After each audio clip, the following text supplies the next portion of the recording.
were determined to rebuild and restore. Where freedom, rise and truth.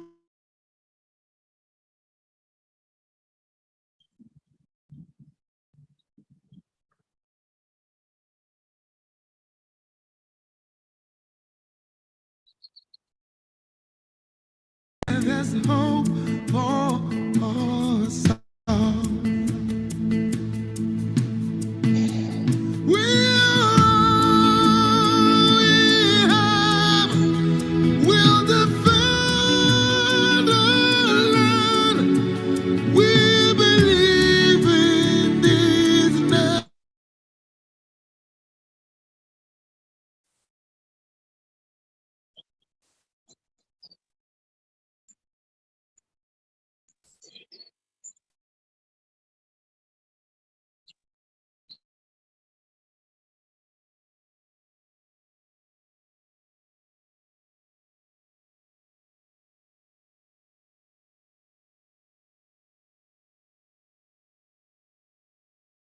The sun,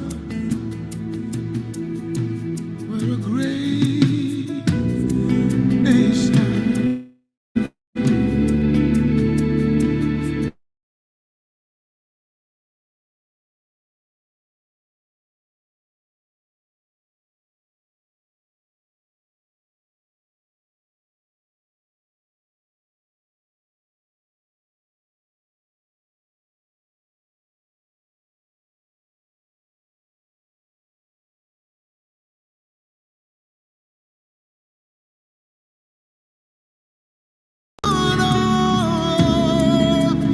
Our land and for generations to come,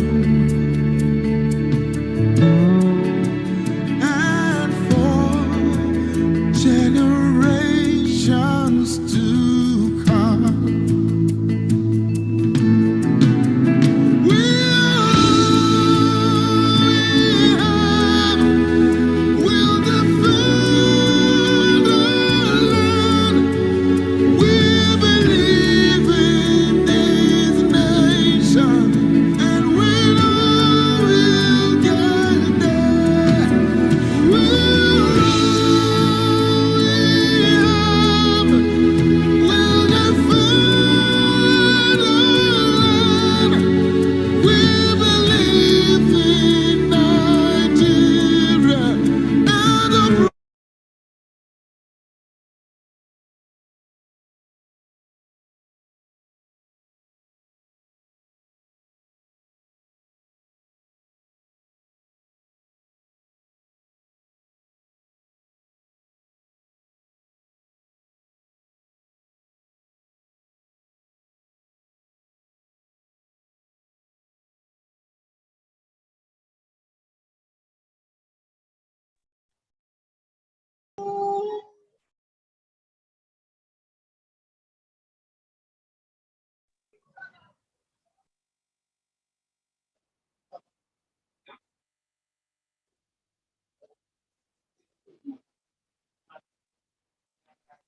Warm greetings and welcome to today's edition of the African Leadership Group, the Nigerian Leadership Series.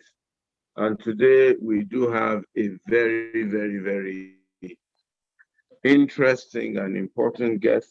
All our guests are important, but we have a special guest today who was born in 1971.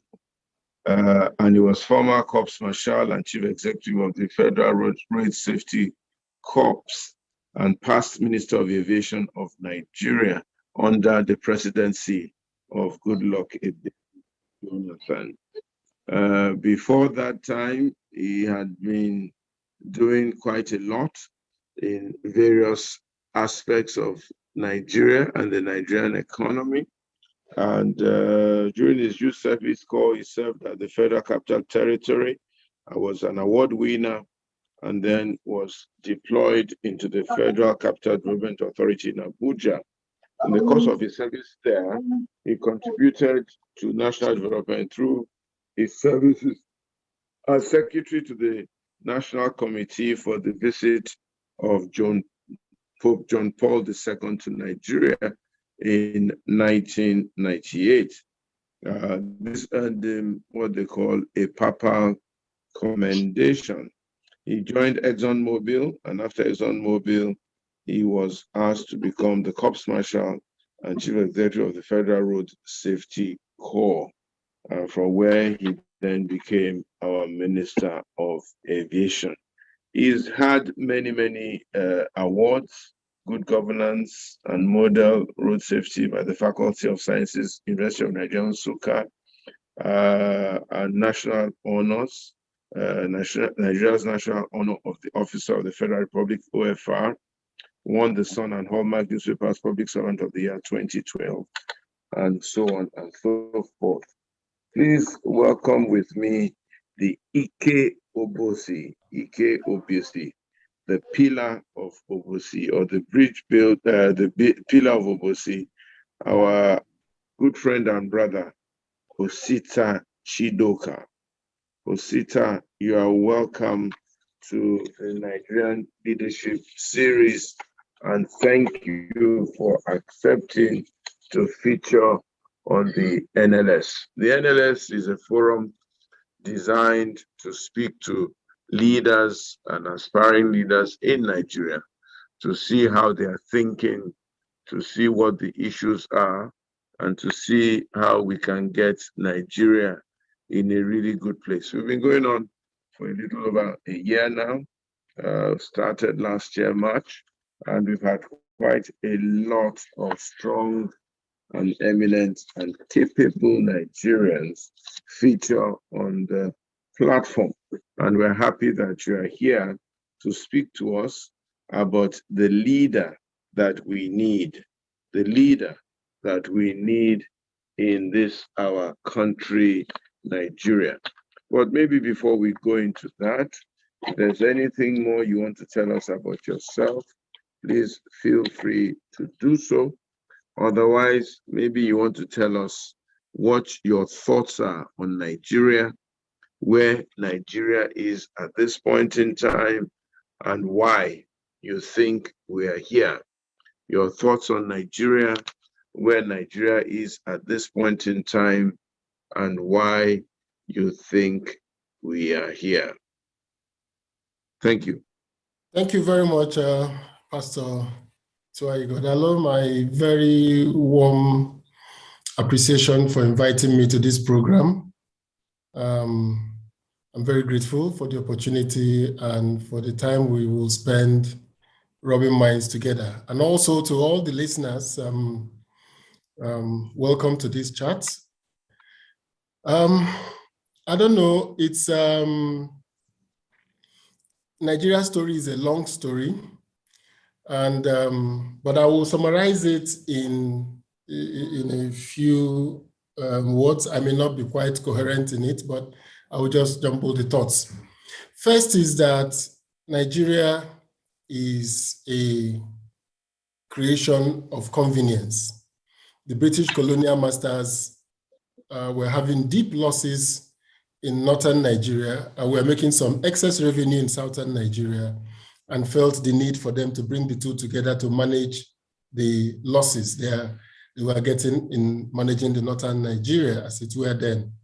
So the amalgamation of the northern and southern protectorates created Nigeria. So it was a creation of convenience for the British colonial rulers. But in spite of that, they went ahead to create a Nigeria. In creating a Nigeria, they built two railway systems, one from Lagos to Kano and one from Port Harcourt to Kano, to Maiduguri. And then at Kafanchan, the two collide. So you cross each other at Kafanchan. That's why Kafanchan was a very important town in Nigeria, railway town. What that tells me is that the British colonial administration, in its excellent administrative capabilities, built that railway to encourage the the extraction of resources from Nigeria. So they brought goods to the ports, exported them, and in turn got revenue to run Nigeria. I searched colonial records. At no point in Nigeria did they have up to 300 British colonial officers in Nigeria at any point in time. So they relied heavily on local authority. So in the north, the indirect rule worked very well. In the southwest, it worked fairly well, not as well as in the north, but in the southeast, in the eastern region, it was a failure because the east had no institutional organizations like the other parts of the country. Now, but the point is, by the time the British colonial government left, Nigeria was a fairly decent country, run properly. Nigeria was a country full of hope. So our colonial masters, as they were leaving, the Nigerians that took over were trained by the British. So we had a strong colonial civil service that they inherited. So if you read the accounts of Jerome Udoji in his book titled Under Three Masters, you will see how he elaborated the process of the bureaucracy that ran Nigeria post-independence. But also you will see the beginnings of the failure that is Nigeria now. So if you look at the action group crisis in the Southwest, in the Western region, if you look at the behavior of the Northern regional government, and if you look at even ZIG in the Eastern region, the founding of ACB, all of those things were subjects of what I would call inquiry by the colonial masters when the Nigerians became premier from 1954 to 1960. The introduction of this corruption that we see now, the introduction of this failure, the seeds were sown at that time. So if you read the Coca Panel of Inquiry in the Western region, you will see a detailed account of how government resources were taken. If you read Jerome Udoji's account, you will see how M.I. Okpara took some government resources to fund political activities. So the beginnings of the corruption that is now endemic in Nigeria started with us taking over from the colonial masters. So we inherited the convenience shop, and then our new leaders decided to continue the milking of resources, the extraction of resources from Nigeria. Therefore, what we are seeing today is a deep failure of values in Nigeria. That deep failure of values is what is at the heart of the problem in Nigeria. As far as I'm concerned, it is that inability to have institutions that are accountable, to have a public system service that is merit-driven, that has made it possible for the political elites to hijack the Nigerian state and turn it into their piggy bank. So what we have today in Nigeria is that the moment you become a governor, you have access to all the state resources under the security vote system. Now, let me tell you what this corruption has done to Nigeria. It has built up a new generation that are not hopeful, and they are not looking forward to leadership, because they know that the shortest cut to income, the shortest cut to wealth is access to government resources or a friend of government. So there is virtually no private sector that is independent and working. The public sector has, become connived with the political elites. So when people complain about Nigeria, the fact that where we are today, the fact that our police cannot police us, our soldiers cannot win a war against a ragtag Boko Haram for the past 12 years, we've been at war in the Northeast, the fact that our judiciary is now subject of contentious judgments, the fact that our procurement process, our governance process has broken down, is the history of Nigeria. It is the deep history where we are coming from, that we haven't had a leader, or we haven't had a leadership that has tried to stop this endemic corruption. And when I use the word corruption, I don't mean only stealing money. Corruption for me includes the wider term of the word. When you undermine a system, when you touch a system and bring in something wrong into that system, you corrupt that system. So when we recruit people because we have to empower our people, when we insist that our ethnic group man will be in a position that he's not qualified to, we are all contributing to the corruption that is Nigeria. So I want to summarize it by saying that our problem is a values problem, number one. And when you have a value problem, you are going to have a decay of the system that is gradual. So what we are seeing today now is the manifestation of that long period of corrupting the system. So when people tell me today that the police are being killed in the southeast, kidnappers have taken over the northwest, from Abuja, you can't go to Kaduna by road.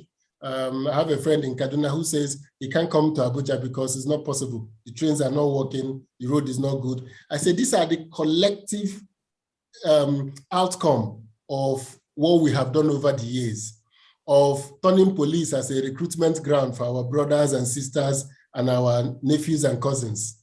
So when we have done all of this, the result is just emanating. Now, what is the role of leadership in this? Human beings respond to incentives. The leaders have no incentive anymore because the way we have founded politics is that once you become a governor, if you invest about 4 billion, 5 billion to become a governor, you can have a net income of about 45 billion over the 8-year period. And how is that possible? Because we just have this system that governors are the lord of the manor or the president. You can take over all the security votes and use it as you like.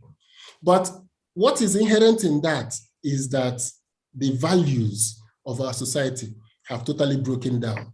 That church bishops are going to government houses and expect that when they are going, they will be given money. When a police commissioner visits a governor, he expects to be given something. When a journalist visits a politician, he expects to be given something. So that cycle of giving, there was a governor that was arrested and they charged him for misappropriating 40 billion. And one guy said to me, can you imagine, this man is so wicked. And he only gave me 500,000 when I visited him and he took 40 billion. I say, yes, because 2,000 of you collected 500,000. Because as you are going, other people were collecting. So what we have is a value system that has broken down, and how to recover it will be the subject of our conversations this time. But I want to finalize it by saying, the generation that saw the last of the colonial masters, the people born in 1960, have all retired from the service in 2000. In 2020, they turned 60.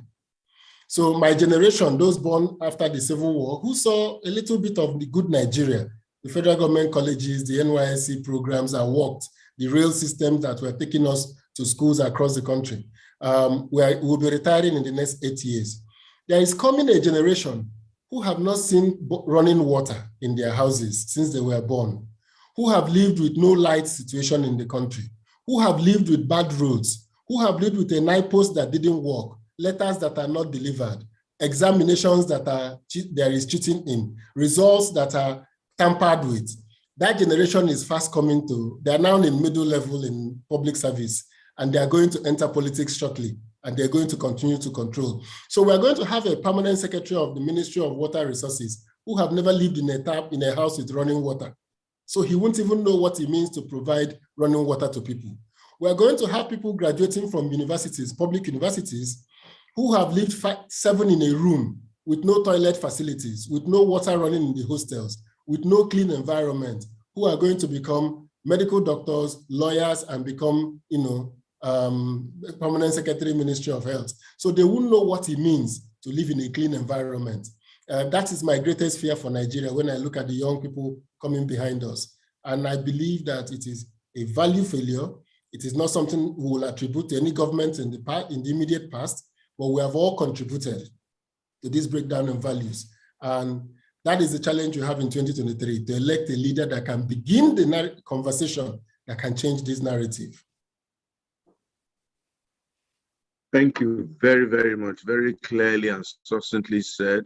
And one of the things that you said that caught my attention is that we have all contributed in one way or the other, especially those of us who should know a bit better. Now, the question I have is, what could we have done to prevent this situation that we have found ourselves in? What can we do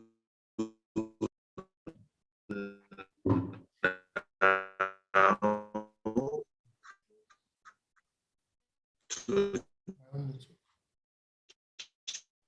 to change things as to the kind of leadership, as you see the playing field, can take that on also, as to take that as an aside. a former minister of aviation, and the kind of crisis we're experiencing there right now. Okay, but you broke a bit in between when you were talking. The floor to you to look at those things. What could we have done in the past? Okay, so let me go by my. Hello, can you hear me? Yes, I can hear you now. I can hear you now. Yes. Did you get the 3 questions?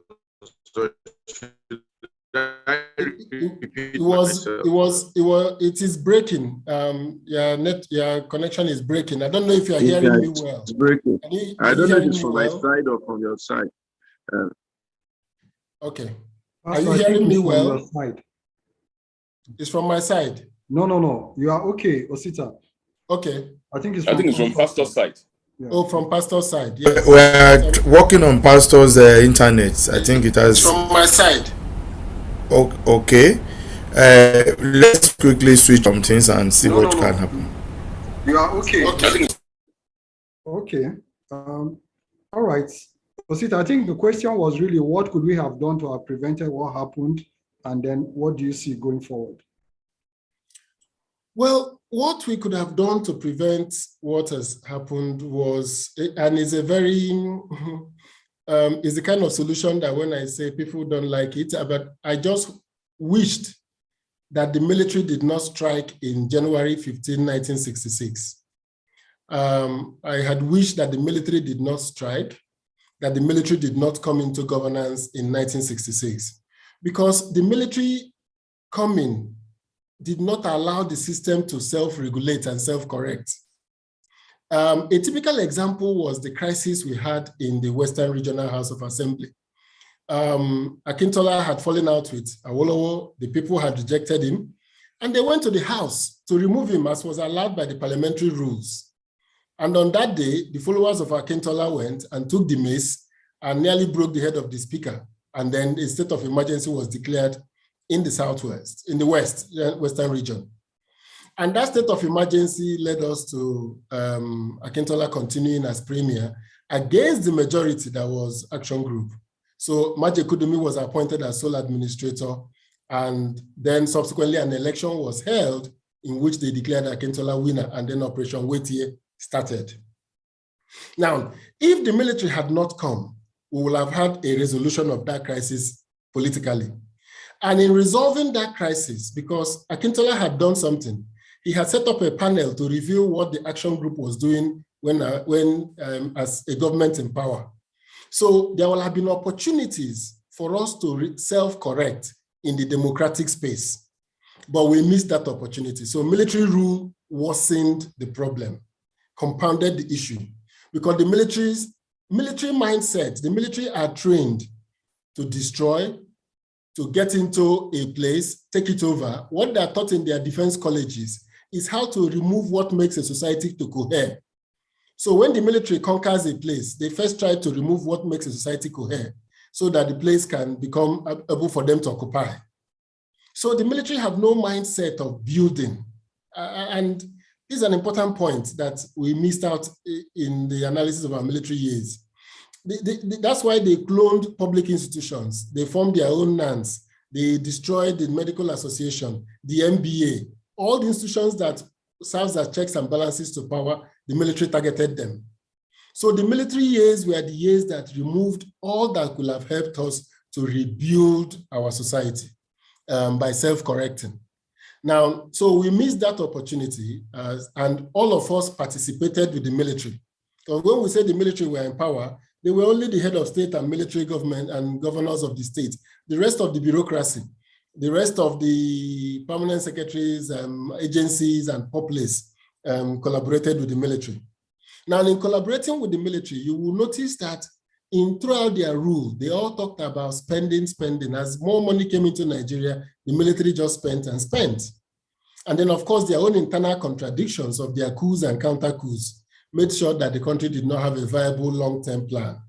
So the military compounded our problem, the civilians compromised and collaborated, and that brought us to where we are. Now, when we came back to a democratic rule in 1999, Obasanjo held out a lot of promise. And that promise was that here was a former military head of state who has gone through a democratization process out of office, and who was at an age that he could bring about fundamental changes. He started off well in 2000 and 2001. He introduced all the anti-corruption mechanisms, the EFCC, the ICPC. He brought in all kinds of rules to manage governance. But in 2003, when he was challenged for second term, he quickly franchised out the PDP to the state governors to be able to get a second term. And that led to the beginning of the crisis we have today in Nigeria, where governors became the controllers of the states. They controlled the state party, they used state resources to finance the parties, and that made sure that you couldn't become a president if the political class did not want you. Now, so Buhari, Obasanjo, Yar'Adua, Jonathan Goodluck came from the same mix. Now, President Buhari offered another great opportunity, a mass leader elected by people who felt that he stood for anti-corruption, stood for things that will fundamentally alter the character of the Nigerian state.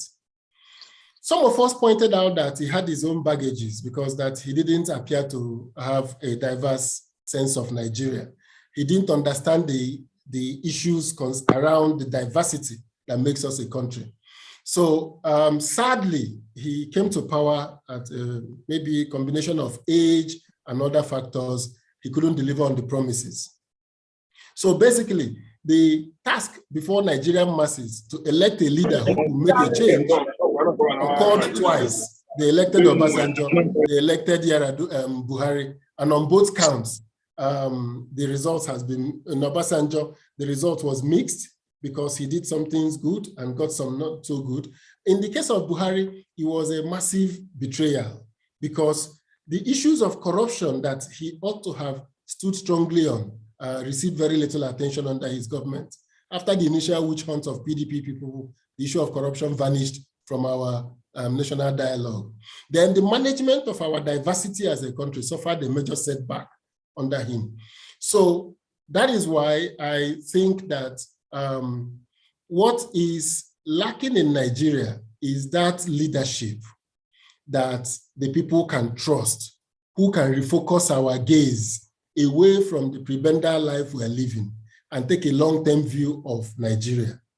Let me not profile into the solutions that we're going to go into, but of the type of leader we need. But I'm of the view that the military compounded of our situation, the civilians acquiesced and collaborated, and the civilians have made 2 attempts at electing popular, strong military leaders to see if we can redirect the country. And at each time, because the state capture project is strong, the state has been captured by interest. The governors, the National Assembly, the presidents have not been able to deliver on the mandates. So there is a lack of interest amongst Nigeria now. There is a lack of belief in the system because they're wondering who can do it better. We've tried the people that we thought had all it takes, former heads of state, advanced in age, who didn't need to fear anybody, and yet the challenges of Nigeria overwhelmed them. So is there really a future for us? I think there is a future, and that future we can attain with a certain kind of leader who has a democratic temperament and who will allow for the self-correction that we require as we go forward.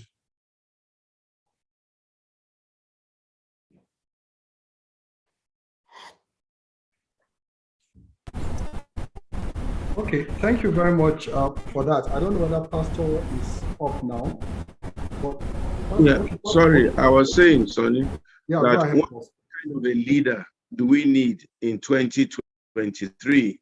Okay. And do we have such a person within our purview? And how do you think, or what do you think 2023 is going to throw up?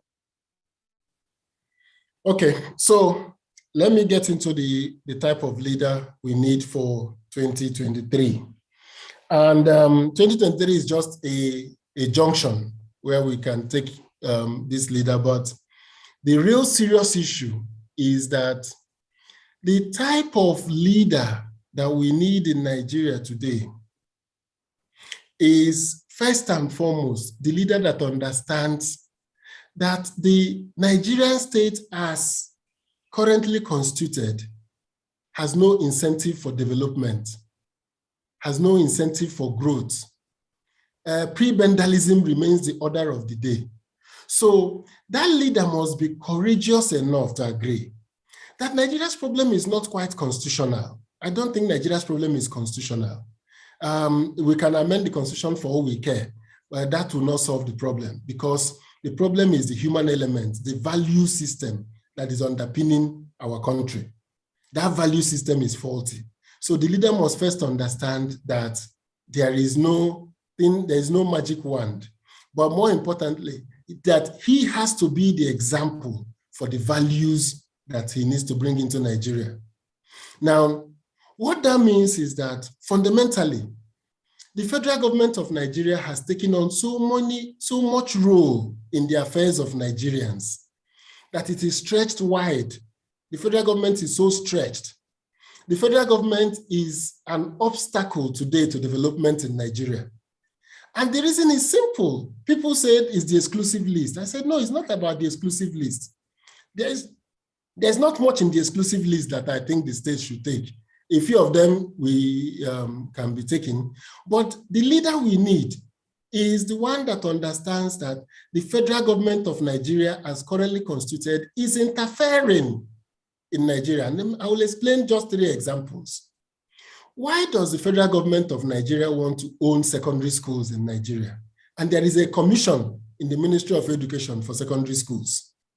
Why does the federal government of Nigeria want to own universities? As at 1966, the federal government of Nigeria only owned University of Ibadan, Ahmadu Bello, University of Lagos, University of Benin, Nsukka University were all built by the regional government. None was owned by the federal government.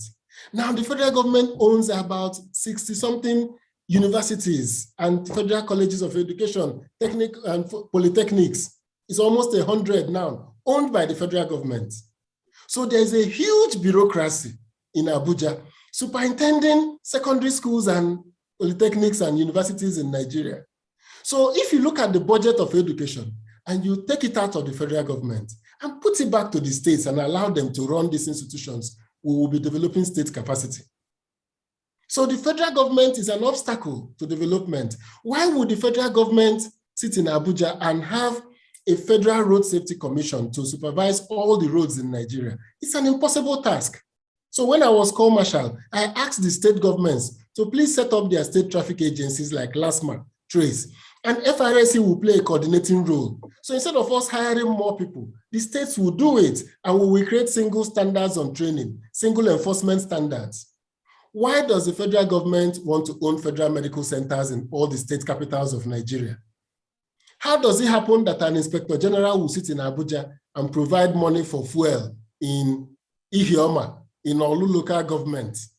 How would the police IG know that the people in Nekede or the people in Maraban Jos don't have lights in the police station?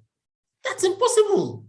So my attitude is that we have a federally owned police. We need to get the state governments to take over the operational and overhead costs while we manage it federally until we get to the issue of state police. I don't want to use that buzzword, state police. But I'm saying, once the federal government retreats from all these activities, it can then focus on securing our lives. It can then focus on building those issues that cuts across us as a people. The failure of the federal government is the failure of the Nigerian state.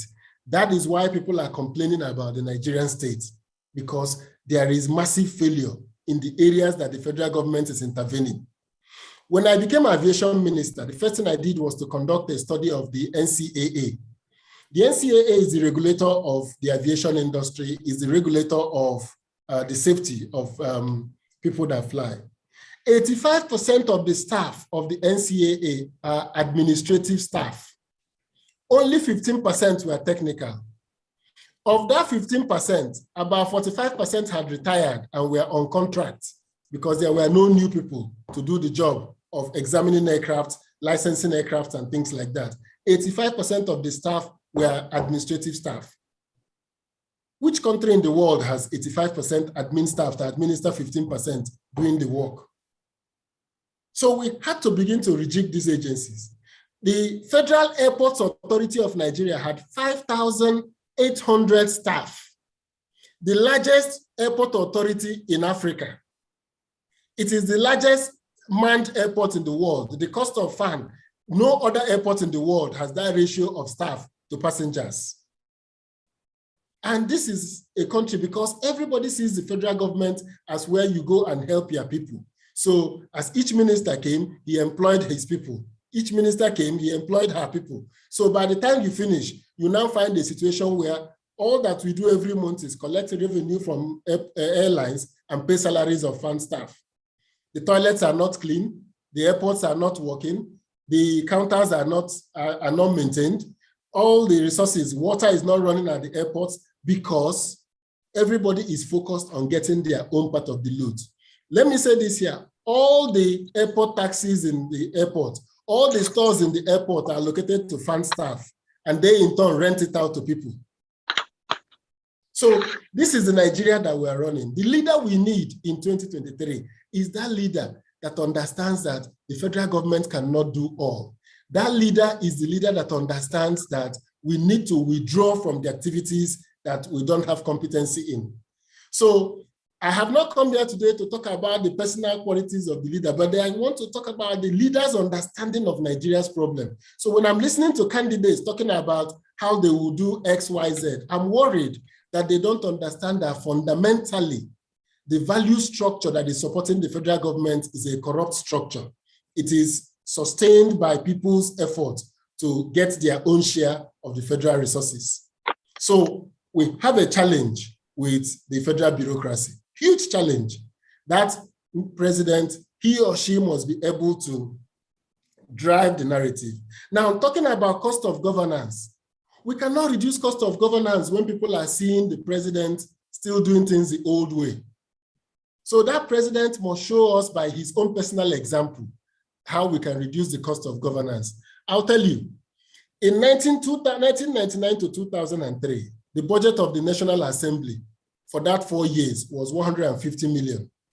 By 2007, the budget of the National Assembly for 2008 was 150 million for 1 year. What they spent in 4 years was what they were now spending in 1 year.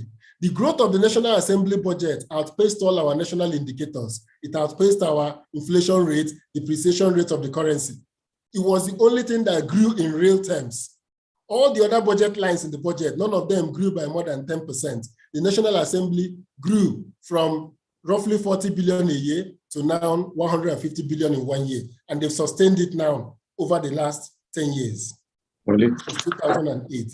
So the leader we need is the leader that can understand that we cannot sustain this level of expenditure. We are currently borrowing to pay these bills, and this borrowing has come to impact us. Then the third point, and there are many issues, but the third point I'll make before I yield back to you is that that leader must understand that to unlock the potentials of Nigeria, we need to do away with the subsidies that we are currently managing. The number one subsidy that we are managing is the fuel subsidy, and everybody makes a good argument why we need cheap fuel. My argument is that we need cheap transportation, not cheap fuel. So because Nigeria is selling fuel at 165 naira, our neighboring countries are selling at 600. So there is a real arbitrage going on. Everybody is taking fuel out to the border towns to go and sell because there's a 4 times cost recovery now. So Nigeria's daily fuel use has continued to rise far above the number of vehicles in Nigeria.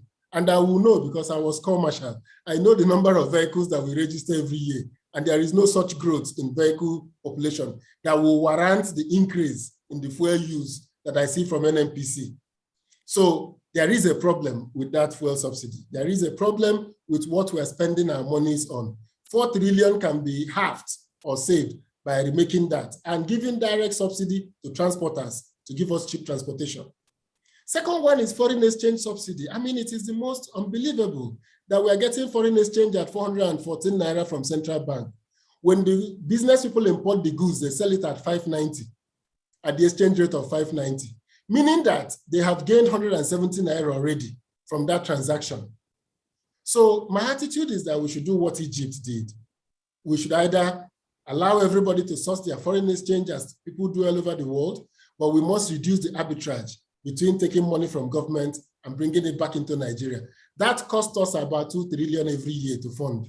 And the reason I say that is because what the government is doing in funding that foreign exchange is that all of us are taking personal travel allowance, all of us are taking cost of education for our children abroad and cost of medical care abroad. Central Bank says it costs them about $3 to $4 billion every year for people going on education and medical care. So if you check that 170 million naira arbitrage on it, you can see the amount of money that the government is using to subsidize Nigeria's elites. So that money should better be brought back to make our public education work, to make our private universities grant scholarships to poor people, for government to provide loans to students. Somebody has to pay for tertiary education. ASU is on a journey to nowhere. There is no money anybody to give to ASU.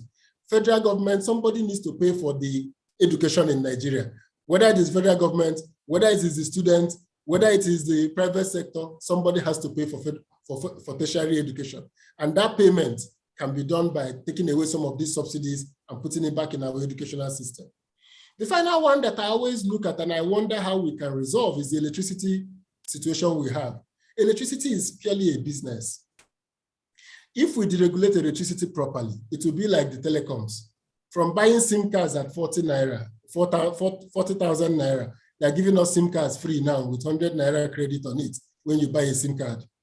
Because of competition, I don't think that we should continue the subsidy in our electricity tariffs. Now, in all of this, I think that direct subsidy to Nigerians, increasing the pay of public servants, giving direct money to businesses, giving tax rebates to companies will be a better form of subsidy than putting it on things that we can't see how the money is going. So it is better that after we pay taxes every year, government refunds us, gives us a 40% pack from our taxes, and the money is in my pocket, so I can decide whether to buy fuel, whether to buy electricity, whether to pay for my child's college. We need a leader that thinks in those terms. Any leader that wants to manage the federal government as is going to lead to failure. So that managing the federal government as is, which is what people are looking for, that party is over. The party has ended. In Abuja today, you can't go to Kaduna from Abuja. That party is over. The police cannot secure the president to go by road to Abuja. The police cannot secure you in the southeast. When the president was in the southeast, they deployed all the forces in Ebonyi to keep him in the southeast. So that party is over. We've passed that stage. The leader that wants to keep Nigeria as is and run it again, even efficiently, is joking, because the boat has sailed. The horses have left the hatch, so we can't do it anymore. So what I think is that we need a new leader, and we need a new elite consensus to give that leader support. That elite consensus is that the church, the academia, the society, everybody must come back to the table. That leader must engage us. The way General Babangida engaged us on whether to take the IMF loan or not, I don't know if you recollect that debate on the IMF loan. We need a leader that will engage us again like that. It's not a constitutional conference, but let us talk again. Are we ready to do these things, A, B, C, D? Me, the president, I will do A and B, the ones that are within my purview. Are Nigerians ready to do C and D? When we have that conversation in Nigeria and generate even a modicum of consensus, that leader will have the wherewithal to stop the political class from hijacking the state. So any leader that thinks that it was going to be business as usual, sorry, it's not going to work. So I think that the leader we need is a leader that understands the plight of Nigeria, a leader that understands that he needs everybody to come to the table, a leader that understands that he can only lead by example. We're not going to accept rhetorics beyond now, because IPOB in the Southeast has, they have, what do they call it in the Bible? The man that said that the angel comes and rumples the water for people to get healing. The water has been muddied in the Southeast. In the North, the water has been muddied in the Northeast. Boko Haram is holding strong. The militants in the South, in the Northwest are holding strong. They are not going to drop their guns and walk away because he elected a new president. No, it's a criminal enterprise. They are making money and they are not going to let go. It is only a superior force that can force these people back to the table. And that superior force cannot come except to have a new national consensus, remanaging our diversity as a people, and also making sure that that president is living by example and is willing to take the difficult decisions to begin to unlock Nigeria. And whether we like it or not, the Niger part of Nigeria has moved on. So Flutterwave, Paystack, all the businesses in Lagos are going to continue to attract foreign investments because that part of Nigeria has moved on. Our music, our theater, our movies, they are going to move on because they don't need government. So that part of Nigeria has moved on. If the Nigerian state does not catch up with it, the potentials is that post-2023, we will have a country where nobody can travel from one point to the other. Very, very good. Those are fantastic insights, you know, and I know that you could go on and on as to some of the changes we need to make. Should we have a unicameral assembly? How do we reduce the cost of our National Assembly? How do we even reduce the amount of parastatals that the federal government is controlling? Do they need all those parastatals? Some of whom are even repeating themselves and doing the same thing and contradicting themselves, and so on and so forth. What do we do with the staff of the federal government that we may need to let go? You know, even the ministries are overstaffed. You know, the number of administrative staff supporting one permanent secretary, supporting one commissioner, aides, endless aides, numerous drivers all over the place, where even today, some presidents in some other countries, they type their own memos themselves without any secretaries and things like that. These are things that are far-reaching. But let me ask you a question. You can also speak to those things. And thank you for stepping into the aviation industry while you're speaking. Is there such a leader in Nigeria today? And how can we find that leader between now and May 2023 or March when the elections are? Is there such a leader? How can we find such a leader? And then I want you to then speak to the Southeast, the Igbo question. The Igbos are agitating that it's their turn for leadership and so on and so forth, and they must get a leader. I want you to give me your thoughts on that. But first of all, Igbo or no Igbo, North or South or whatever, is there such a leader in Nigeria? 27 people have paid 100 million in APC. I don't know which political party you belong to now. Maybe another 12 or 13 in PDP paid another 40 million or so. And even in the smaller parties, 17 people are paying 20 million in ADC and so on and so forth, running for this same presidential this thing. And people are even putting pressure on me too that I should go and look for money and pay and run for office. Is there such a leader in Nigeria today, and how can we find such a leader?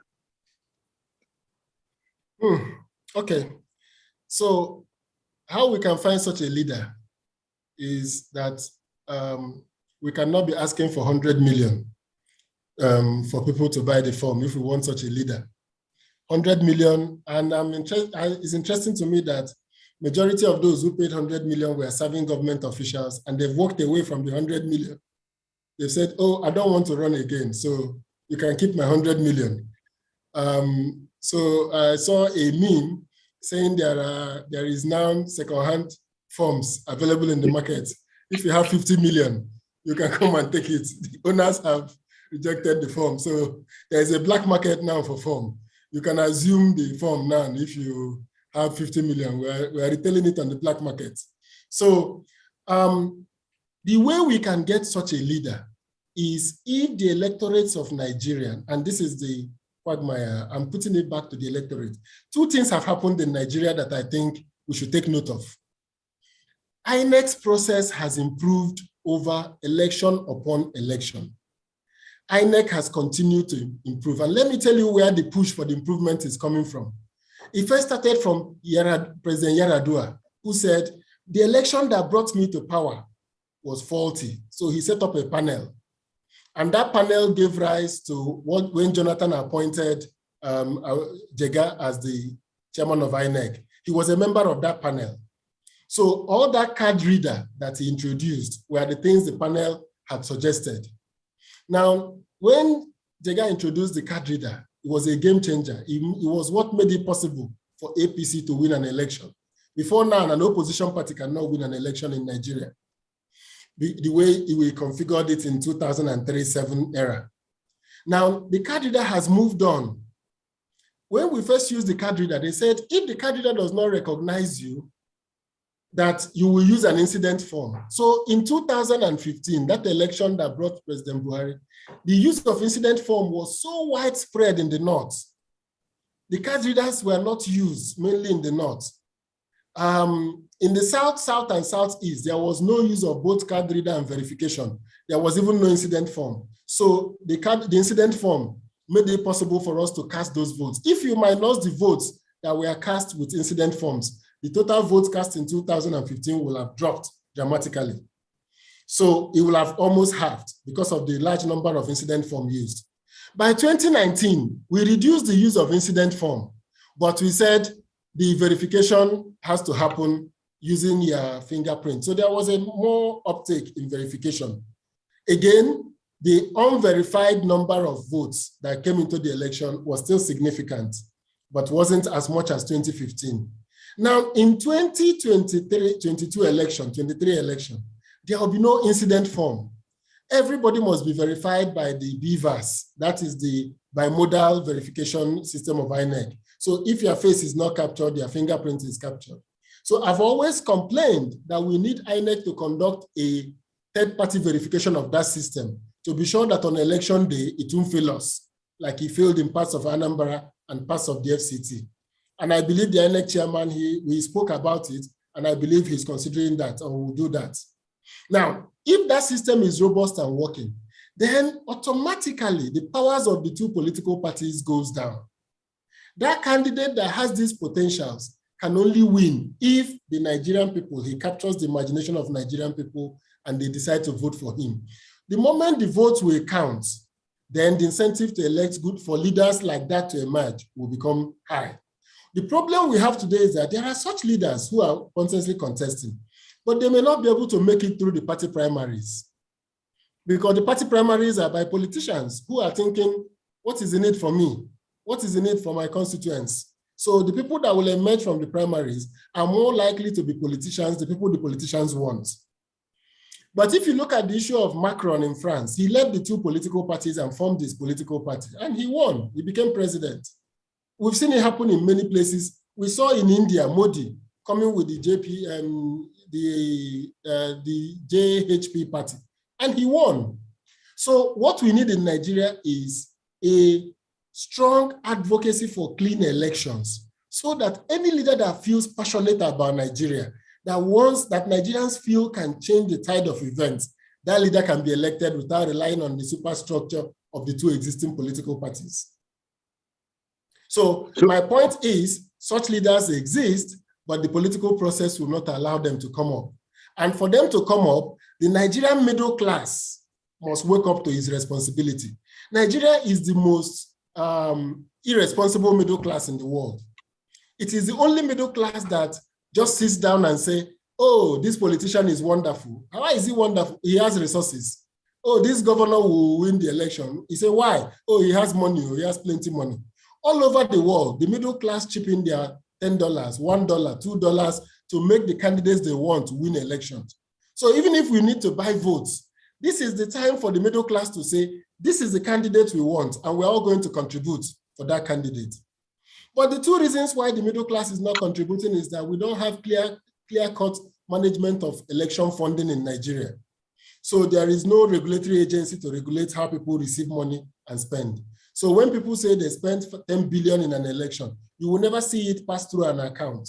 But if you go to advanced democracies, even in South Africa, if you go to Egypt, if you go to Brazil, if you go to India, you will see that there is a reporting requirement. You must show that the money you are spending for election came from the election campaign finance committee account. You must show where the money is coming from. You are not allowed to just come in and spend money for elections. So that way, we need to create that system that will allow the middle class to take over the political system. Now, the political system in the North is being run by the Talakawas. So where the imams and people who talk to them tell them to go, is where they go. So every politician in the north is pandering to that base. In the southeast, south-south, the people are pandering to the people who have the resources to buy votes. So for us to break out of that, the middle class has to wake up to its responsibilities. Only when we have a middle class that is alive to its responsibility can we begin to have conversations to elect leaders that can understand the dynamics of Nigeria, because it's an incentive structure. Once you know that doing this will lead you to win more elections, more people will go for that incentive. Now, the other part you mentioned about the Igbos and the Igbo question, I think Nigeria has an Igbo question really, because the communication between the Igbos and Nigerians are damaged. Nigerians are not understanding the Igbos, and the Igbos are not understanding the rest of Nigeria. Because the Igbos are thinking, this is 2023, 24 years after our democracy. Why is nobody talking about zoning it to the Southeast? And the rest of the country are saying, well, the Southeast, we are confusing us. You want Biafra and you want the presidency. Which one do you want? And you're always complaining of marginalization. You abuse the rest of the country. So what's the problem? Now, the challenge is, in my view, the fact that the political elites of Nigeria are not responsible. They don't realize that Nigeria has been a product of compromise, and we have been making that compromise. 1999, we brought 2 Yoruba people, and we elected the Yoruba man we wanted, Obasanjo. 2007, we brought 2 people from Katsina came out, Buhari and Yaradua. We elected the Hausa man we wanted. 2011, a problem arose. We had the first election between a Northerner and a Southerner. It first occurred in 2003 when Buhari ran against Obasanjo. If you look at the voting map, you will see that Obasanjo lost in all the key northern states, where he had earlier won in 1999. He got almost 80% of the votes cast in the core northern states. By 2003, PDP lost in the core northern states. Obasanjo won because the Southwest voted for him at 90-something%. The Southeast voted for him at 80-something, 70-something%. The South-South voted for him at almost 90%, and he won the middle belt. So if you look at the map between Jonathan and Buhari in the 2011, the country divided into 2. The North voted Buhari, the South voted Jonathan, with Jonathan making inroads into the middle belt. By 2015, when Buhari won, he won all of the North and went into the Southwest and the middle belt, so he won. So the question now is, whenever the country has candidates from 2 ethnic groups, 2 sides of the country, our voting defaults to ethnic voting or religious voting. But when we have 2 people from the same ethnic, or 3 people from the same ethnic area, then the voting turns into a competency question and national acceptability. So I think we should continue that, because if we keep going to North and South election, we're going to be devolving to our fault lines. So what we need to do in 2003 and onwards is like in 2019, we had 2 Fulani men, Atiku and Buhari. And when Atiku lost and this, it was a case of, well, he lost. And when they declared him winner, the Northerners were not complaining, nor the Southerners complaining separately. But if this election is between a Northerner and a Southerner, and that result went the way it went, there will have been crisis in Nigeria. Like there was crisis in 2011, when Buhari lost to Jonathan, the Northerners went into a bloodletting rage in the North. Youth corpers were killed, INEC offices were burnt because they were upset at the result. But when Atiku lost to Buhari, there was no such protest in the North. So I think that the country, as a matter of convention, should adopt this zoning to reduce our tensions to our fault lines and allow us to talk about competency of the candidacy and their national acceptability. So I strongly align myself with those who say that zoning is the way to go forward in the country. If there is no zoning in the country, we will keep defaulting to our fault lines, and sooner than later, the country will enter into a high conflict stage that will be difficult to pull us back from. It has taken Colombia how many years to come out of the FARC rebels? It has taken Spain now how many years to resolve with ETA and the back separatists? Any country that gets into ideological warfare, it is difficult to stem that war. 12 years with Boko Haram, we've not been able to defeat them. So that's a warning to everybody who thinks that Nigerian state will overwhelm the East. No, the Nigerian state doesn't have the same capacity it had in 1966. So the challenge before us now is to make sure that we don't default to ethnic lines. We default to ideological issues. Which kind of Igbo man do we want? the one that is more pro the nation, the one that is loved by Igbo people, we can vote the one we like. But it will not be, the result, the election result will reflect national preferences. So I think that to resolve that Igbo question, to build a country that is founded on justice, to build a nation where no man is oppressed, we need to build a country that allows for an understanding of this rotation principle. Let it be, it is our own unique way of dealing with our country's own unique challenges. We cannot use democracy as is used around the world to just say whoever has the power gets it. We did it in education with educational disadvantaged states. We did it in the public service with the quota system. We introduced it into our laws with the federal character principle. And I think we should take it into our politics so that we don't default to these ethnic fault lines. That's my view about the quest for the Igbo presidency. Now, the misunderstanding of the Igbos is that under President Buhari, there has been a strong mismanagement of our diversity. So there are protests in Sokoto, and they said people were on video who attacked somebody. And you go back now, you look at the people that are supposed to handle the matter. The Inspector General, the DGSSS, the DGNIA, the National Security Advisors, they are all of the same religion. So automatically, people don't feel that the process of anything will be fair. And this has nothing to do with the reality. The process may in fact be fair in reality. The IG may have done his work properly, but the appreciation of the fairness of the system, it will now be in doubt. It will suffer from a legitimacy deficiency. So the poor management of our diversity over the past 4 years in the appointment, in the promotion of people across agencies of government has created a new problem in Nigeria that the 2023 election needs to resolve. A leader that will come back and say to the rest of the country, calm down. Now, if you look at Igbo people, they are traders. So when they import their goods, they confront northern custom officers. When they try to go from Lagos to Onitsha, all the people, the police checkpoint from Onitsha from Benin, Lagos to Benin, Benin to Onitsha, is the largest network of police checkpoints anywhere in the country.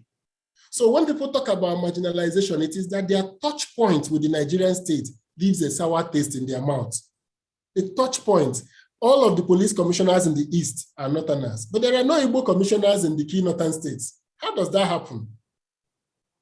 How is it happening that Kanu, Kaduna, Katsina, there are no Igbo police commissioners, but there are Igbo police, Hausa police commissioners in Anambra, Imo, and this? I thought there would be 36. You take the northerners to the south and southerners to the north. How come it is not like that?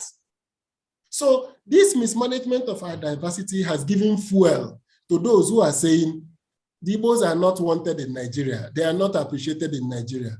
Now that has given rise to false narratives, to hate speeches, and all of that. But what is fueling it is the irresponsibility of our elite to continue to honor our national agreements, to continue to build a middle where Nigerians from across all ethnic groups will find themselves, locate themselves as Nigerians and be treated as Nigerians. That middle is what is going to be, if it is not built in 2023, Nigeria will be a far more serious problem than we currently have. We need to build that middle of national consensus, where people will say, like the Scottish people, the people that live in Scotland want to exit, but the majority of Scottish people, almost always 51, 52% say, no, we want to stay with the UK. The reason is that they feel that the UK accommodates them well. Some people in Scotland feel, no, we should do better as a separate country. But because the United Kingdom has built a middle, the people in the middle always vote the majority to stay in the UK. So plebiscites don't mean that when you conduct referendum, it doesn't mean that the people saying let's exit will win. But if you continue to fail to build that middle, then the people in the extremes will continue to generate fuel for their activities. That is why I think that Nigerian leadership should become more responsible, more responsive to the feelings and aspirations of Nigerians. So do you think we're going to get this kind of leadership in 2023? Or how do you think things are going to pan out in 2023? I mean, you've looked at the two political parties, you've looked at the smaller ones. Who would you pitch your tent with? I'm a member of the PDP, so I'm going to be voting at the primaries to elect a candidate. So I'm not sure I want to go into who will be. I would like my party to win, So I will hope that we will nominate a candidate that can win the election. But what is important is that these prognosis, the signs are not good about the 2023 elections. The signs are not looking good.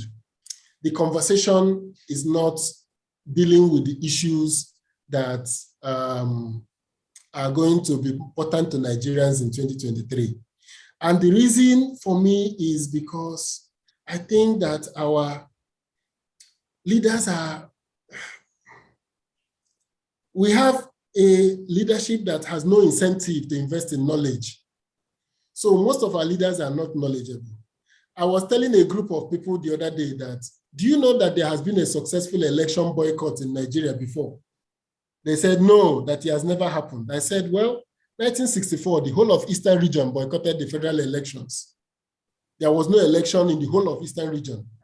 The election was then redone in March 1965. Majority of our leaders today didn't know that this country has witnessed an election boycott. It was supposed to be in the Eastern region and Western region. So Lagos boycotted fully, but the rest of the Western region, the people that were sympathetic to Akintola voted. And the national government, of course, declared the NNDP winner. But in the whole of the East, there was no election. But what was interesting, the government, the MPC went ahead to form the federal government without vote from the Southeast being cast, because they got 162 seats. That was the required number to form a government. So the election in the Eastern region was held in March of 1965. So this Igbo problem, this Southeast challenge, the problem that led us to the Civil War, started in the 60s. The people that romanticize our 60s are not sufficiently knowledgeable of our history. Our 60s were a very difficult period for Nigeria. So, and the lessons we learned in the 60s was what we applied in taking the presidential system of government to stop the problem we had with the regional government, where the North can form a government without participation of Southern legislators. That was why we created the presidency of you must win not only the majority of votes, but 1/3 of the votes cast in at least 2/3 of the states.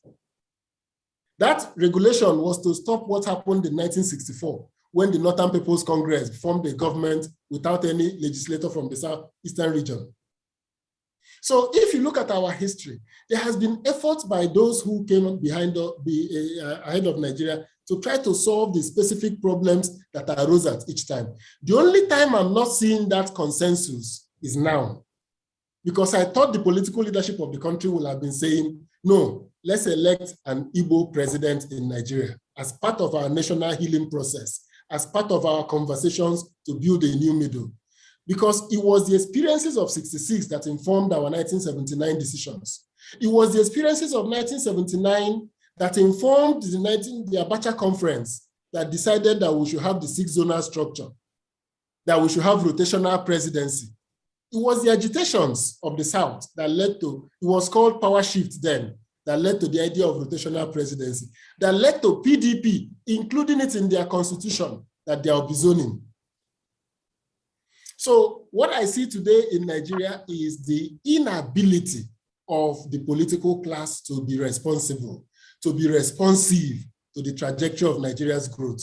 And we must always remember that the Nigerian state is at its weakest state. It is $65 billion in debt, 65 trillion naira rather in debt. It has the lowest ratio of police to citizens. It has the poorest infrastructure today now amongst countries of its weight in Africa. It has no capacity to enforce the things that they are hoping to do.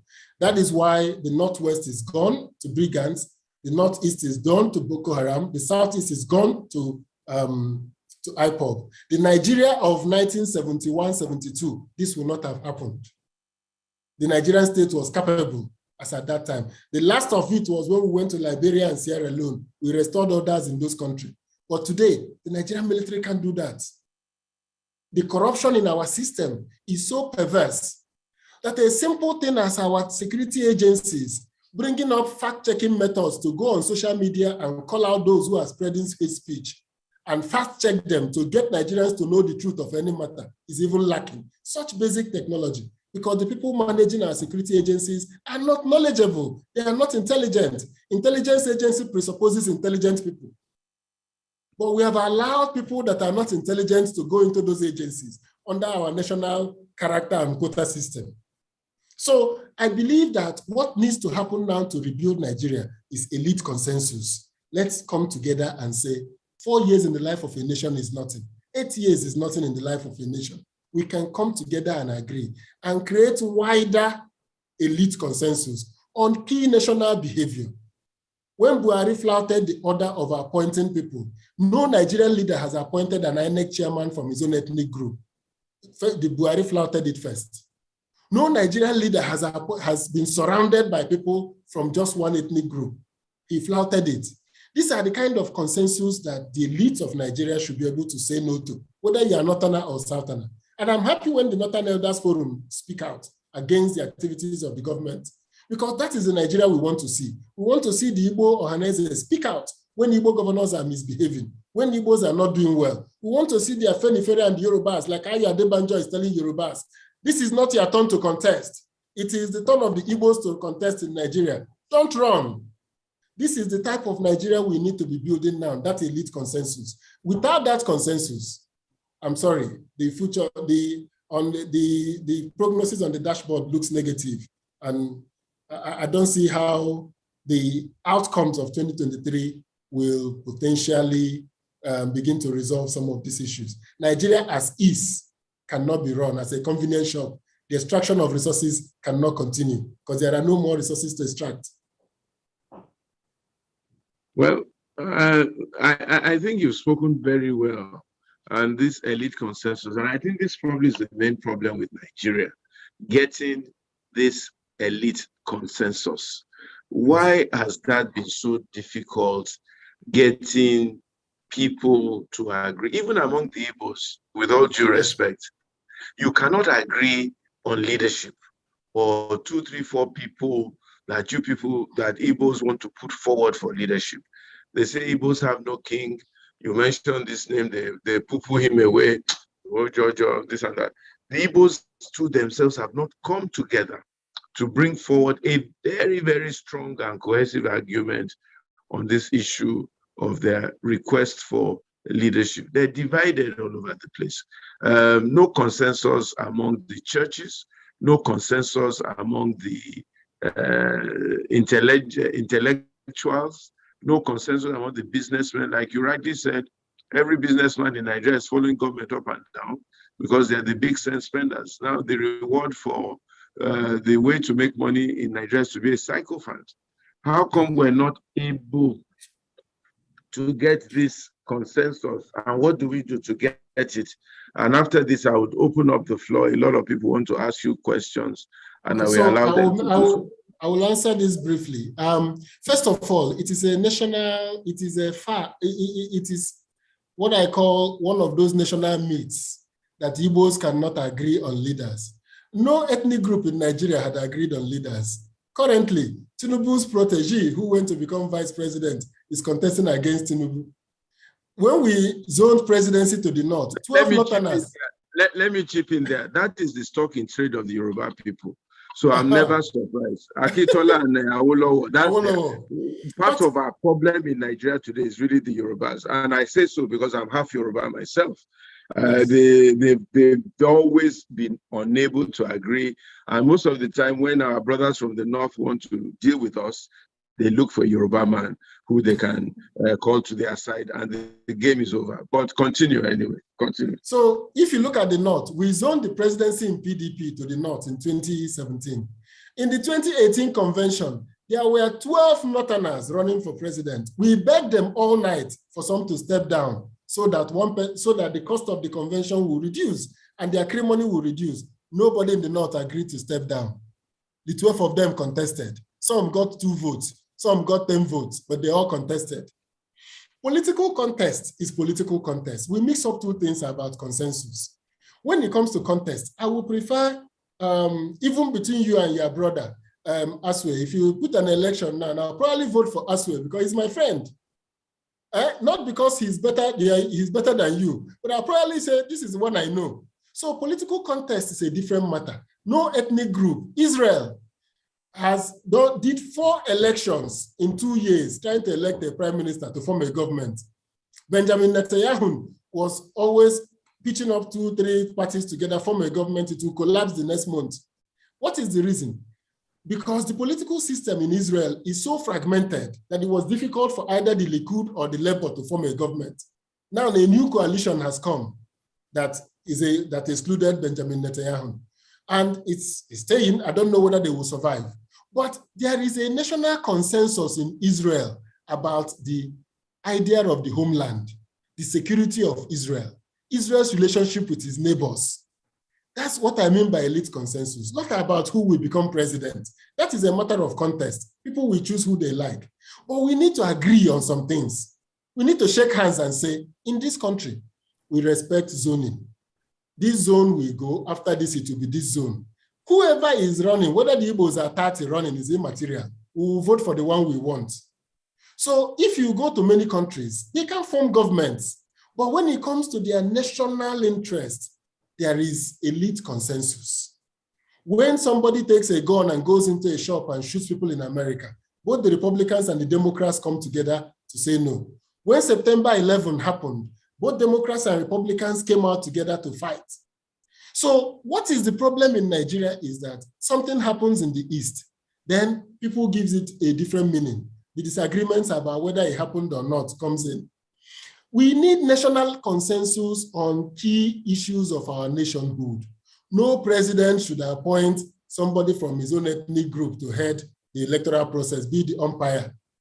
Amongst our security agencies, you must reflect the diversity of the country. We need just simple consensus so that presidents, no matter who is elected president, it's immaterial to me. If we say that we need to promote people, then let's create the quota. Then I was in federal road safety. I had one deputy corps marshal. I said, no, we are going to create 6 deputy corps marshals, 1 from every geopolitical zone, because that is the terminal point of the career officers. I said, we have assistant corps marshals. We should have 22. So every zone must produce 3 of this minimum.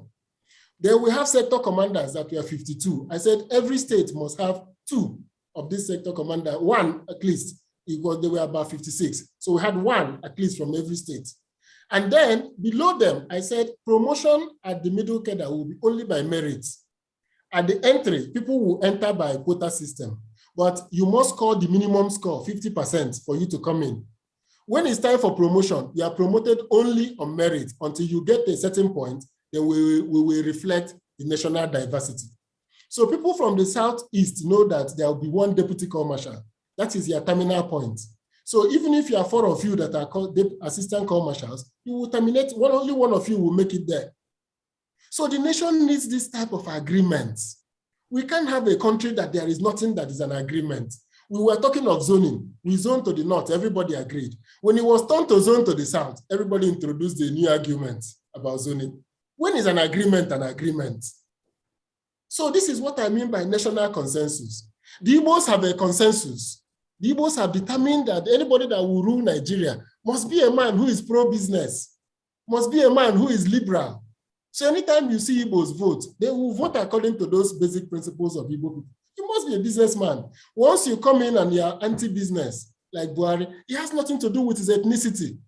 If he was an Igbo man, he wouldn't be a governor in Igbo land with his attitude to business. So this is the consensus that we talk about. Every country has red lines, things you don't do. But Nigeria, in the past 7 years, we saw government do everything that was never done in Nigeria, and nobody talked. If you talk, you become an opponent, you become EFCC will come after you. So what we need in Nigeria, when I say elite consensus, is there are what I call the national red lines. We should map it out and say, this is our area. I mean, we had Obasanjo thought that borrowing money was not good for the economy to consume. So he paid off our international debt. And then he set up the Fiscal Responsibility Act that says we couldn't borrow more than a certain percentage of our GDP. That has been thrown to the winds. We have borrowed far above what the Federal Responsibility Act said.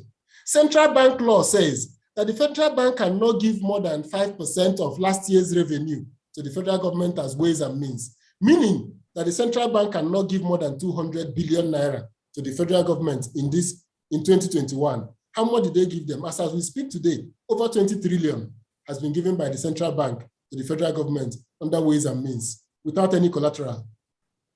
When is an agreement an agreement? When do we respect our national desire to live together in harmony? When do we desire to say that our nation cannot borrow beyond this because we have future generations coming? Next week, Nigeria is out in the international market for another Euro bond of $900 million. So if you look at that type of borrowing, the irresponsibility that has carried on, you'll be asking yourself, when are we going to agree that these are no-go areas? These are the minimum you can do as a government. So that's what I mean by elite consensus. About the individuals who will be president and not, who will always disagree. No country in the world agrees on that. When the Democrats were more than 30 running to be president, eventually narrowed down to Biden. And they all queued up. So it doesn't matter, that one doesn't bother me. What bothers me is when the elites cannot agree on key attitudes of our nation, our diversity, how to manage it. We wrote a chapter 2 of our constitution, Fundamental Objectives and Directive Principles of Statecraft. It was an affirmation of our national agreement that we will be conscious of zoning. We should be conscious of federal character. We should protect Nigerians. We should eschew corruption in our attitude to national life. Those were not justiciable, but they were the backbone of our constitution that says this is our elite consensus. Why are we not keeping to it? Well, I think you are best to answer that question because you are part of the Nigerian elite and you are part of the PDP. I am. Are you running for office? And if you are not, why are you not running? No, I'm not. Why are you not running for office? Because I'm not ready for the office I want. I'm not ready for the office I want. All right. Let us take some questions right now. Otumba Bimbashiru is there to ask you a question or a comment. I think Emeka Ezechi is asking for a question or a comment, and Dr. Nwakwesi and Mr. Ayo Iroche. Okay, let us take those 4 questions. And I think Olabambo is also asking. So we take those 5 questions, and then I will ask Sonny to continue from there. Those 5 questions, please. Bimbo Ashiru. Thank you very much, Pastor Ituah. Good evening. Bimbo, sorry, before you go on, in the interest of time, I will be checking not more than a minute. So once it's a minute, I would probably have to stop you so that we can take as much question as possible. Ask only 1 question and we will just note it. Please, we appeal to everybody. Thank you. You have already started the leadership style. Huh? That's the leadership consensus. Yes. Anyway, mine is probably comments and 1 or 2 questions. Question I will have. It will be like a question. The first one is the fact that when you were in federal road safety, you did very well. But you see, I have been struggling to see your achievement when you're in aviation industry. Because when you're talking about leadership, you must be able to lead by example. Leaders must be able to take difficult and very hard choices. When you mentioned something that about 5,800 people were working there. Some people were being brought in when you become minister, when somebody becomes minister. What did you do to reduce that? Because I remember vividly during that time, Osita, you were working directly with Jonathan, the President Jonathan, and you were part of the kitchen cabinet. You should have taken a decision as a leader to probably eradicate and get rid of those people there. Because today our airport is the worst place, because that is the gateway to the country where visitors are coming in and they see the country. So that's the point. That what did you do as a leader? Okay, thank you very much, sir. Yeah. We'll take just that 1 question from you. Thank you very much, sir. The next person, sorry, Honorable Ashu, we're quite sorry. We want to make this quite fast. Who is the next person? Please ask your question. Okay, good evening. Can you hear me? Yeah. Yeah, good evening. Good evening. Go ahead. My name is Emeka. I'm from Benin. I reside in Benin. Dr. Chidoka is out of this particular gesture. Your communication so far, your conversation has been very wonderful and interesting. But 1 question I actually want to ask No, I'm your boy, but I need to ask this question. Sir, are you supporting Peter Obi for president? Thank you. That is my question. Thank you very much. Straight and easy. Ayo Irochi, unmute yourself here. Thank you. I'm trying to unmute. Okay, go ahead. I'm trying to unmute. Yeah, go ahead. We can hear you. You can hear me now? Yeah. Well, Osita, my younger brother, I know you've served at least 2 governments of this country, if nothing else. But it's so saddening to know that with the billions of dollars, not naira now, with the billions of dollars spent on reactivating our refineries, not one single gallon of petrol or petroleum product is produced from any of our refineries. Of course, if our refineries are not working, of course, there'll be issue of fuel subsidy. You were in Jonathan's government, you were in Obasanjo's government, and this government spent billions of dollars to reactivate those refineries. What has happened to them? Where do we stand today with those refineries? That's all I think I should restrict myself to now. Thank you very much for that question. I think we'll take one more from Samsung Galaxy X7 Edge. I don't know. No, let's take from Ifeyiwa and Wakwesi. Okay, Ifeyiwa and Wakwesi. Unmute yourself and ask the question. Yeah. All right, thank you very much, Pastor Ituah. I actually missed most of the session, but Osita Chidoka is a man that is very passionate about change in the society. What I would like to say to Osita today is that we need to go back to basics. The quality of our leadership is not good. And people are hungry in the land. The elites need to fix the society. You're not going to get any change unless you do some impact projects for the hungry and the poor. And then when you're talking to them about making better decisions about leadership, they would listen to you. I've been trying to get Osita's attention. Osita, I've sent you a few messages. You've not been able to respond. Someone like you and Pastor Ituah can lead the society into a better place if we show more love and compassion and empathy for the suffering masses. That's what I can say for now. Thank you. Thank you very much. Okay, we'll take those set of questions for now. Osita will allow you to respond, and then we'll take the next set of questions. Okay, thank you very much. The first question wanted to know about aviation. So, so I spent like 10 months, 11 months in aviation as Minister of Aviation. So when I took over in July, I started the diagnostics. I operate with my own management principles. And one of them is what I call KNVES, Knves, knowledge, vision. So what we started with was seek to know. We wanted to know what is the status of the aviation industry. But let me tell you one interesting thing that happened. The moment I took over the aviation industry, the ministry, the World Bank came back to the table. The World Bank came back to the table and said they couldn't work with my predecessors. They have a $7 million project that they have already authorized, but they couldn't make progress on it. Just by me becoming the minister, they are bringing back that $7 million on the table. Reason, as co-marshal of Federal Road Safety, I had just finished spending $10 million of World Bank money. Unprecedented. They've never done it anywhere in the world to put money to purchase of vehicles, training of officers.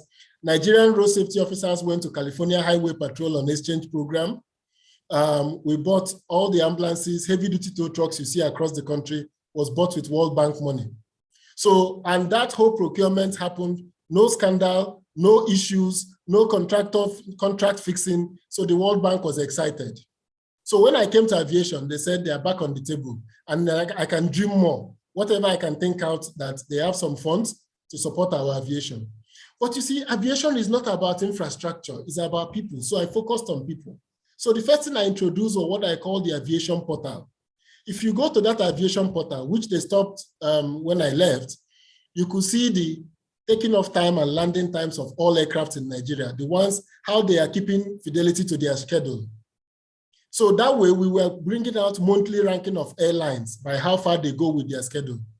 The Cat 1 category, the FAA, the American security category that Nigeria got was under my tenure. We finished all the work and got it. The second thing I did was, first thing I did was I appointed a seasoned pilot as my special advisor. And I told him to bring out the report of all the air crashes in Nigeria and see the recommendations made on those air crashes and see how many of them have been implemented. So we did a gap analysis and we found out that almost 94% of the recommendations after plane crashes had not been implemented. So by the time I left in that 9 months, we had closed about almost 80% of those gaps. I said to everybody, stop, safety is the number one thing here. I came from an ExxonMobil background, so I said, safety is number one. We can't do anything except to focus on safety. So part of what we are seeing today with the way the safety in the industry has improved was our measures in closing those gaps. Because some of them were as simple as removing some of the obstacles in certain runways, in changing how the air traffic controllers communicate with pilots. We also conducted a survey in the aviation industry and said, which airports do customers like in Nigeria, to see which one they like? Well, all of them voted MM2 as the best airport in Nigeria, voted all the government airports very poorly. So even as simple as some of the changes we put in to change how the customers behave, how the air traffic controllers, we asked the pilots what were their challenges. Guess what? Part of the challenges in air crashes in most parts of the world was the issue of language or of communication. Because of poor audio quality of the cockpit and the tower, sometimes they misunderstand each other. So the pilots complained about it. We fixed it. All the audio issues that people were having, the total radar control of Nigeria that was going on, I prioritized it. Within that 9 months, we had Thales complete the project for the total radar coverage. So my time in aviation, I said, I'm not going to go to any infrastructure project. I'm going to take what is existing and fix them. Nigerians love contracts and commissioning, but there are so many human issues that needed to be fixed. When I identified the staff concerns on that, I went to President Jonathan. I said, we're going to have a bloodbath in NCAA. I want to advertise for DG NCAA internationally. I want to hire a non-Nigerian, if I can find one, as the head of NCAA. He said, why? I said, everywhere in the world, people are competing. The Central Bank of England is being managed by a Canadian. I don't trust that these people I'm seeing here have the right mental attitude to safety. So we need to, even if it's a Nigerian that wins the bid, he said, okay, we should keep all of this till after elections. So most of the staff that will have gone from aviation they were lucky because elections were coming. No government wanted to sack people before elections. But I was ready to wield the knife and reduce the number of staff in those agencies. And I was going to cut the cartel that was controlling those agencies. We were already at loggerheads before I left. So as far as I was concerned, my achievements in aviation was under my whole process of people, processes, and technology. I introduced new technologies in the way they did business, e-filing of flight plans. So how can anybody still be doing flight plan manually? How can we be issuing certificates to people manually? We should issue it electronically. So all of those things were things I had done with the Federal Road Safety Corps because everything I did was digitization, up to the point that the booking of offenders was done digitally. So I believe that the result of my work in aviation will have shown if we had continued, if I had done like I stayed in road safety another 2-3 years, people will have seen the vast difference in how airports should operate and how the industry should behave. I was very opposed to a national carrier. I said that the private sector, anybody that meets our threshold, diversified ownership, and willingness to get institutional investors into your airline, then we will give you our national carrier status. I think it's a scam for anybody to collect federal government money to buy aircraft. South African Airways is bleeding. Ghana Airways is planning to merge with Kenyan Airways. Kenyan Airways has bled for all the years it's operating. Only Ethiopian Airline is doing well. And the reason why they are doing well is that they consider Ethiopian Airline a national asset, like we consider oil. So it's a huge scam. Anybody, just for me, it's just a non-starter. I just told the industry, forget it, not with me as minister. We're not doing no such thing. We are going to tell ARIC, Airpeace, any of them, if you meet the threshold of ownership, I don't want a single owner, I want our pension funds to invest, I want institutional investors, I'll give you a national carrier status.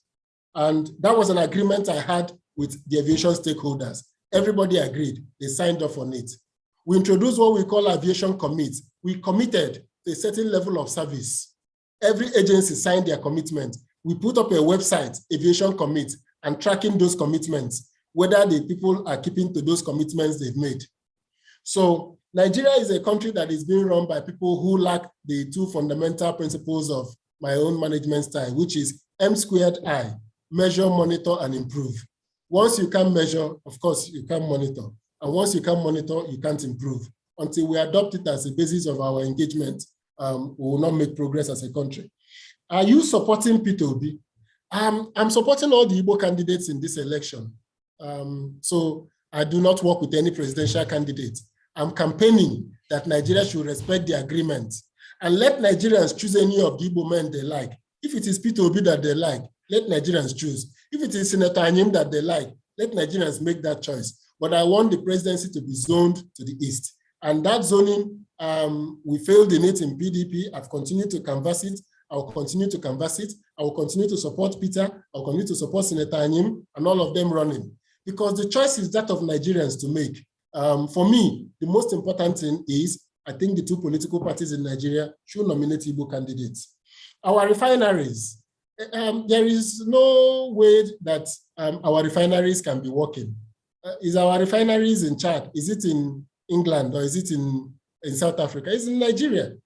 We can't deliver electricity. We have police stations where you buy your own paper to write statements. We have government agencies where they go and do photocopy in business centers. Why will our refineries be different? It's being run by the same bureaucracy.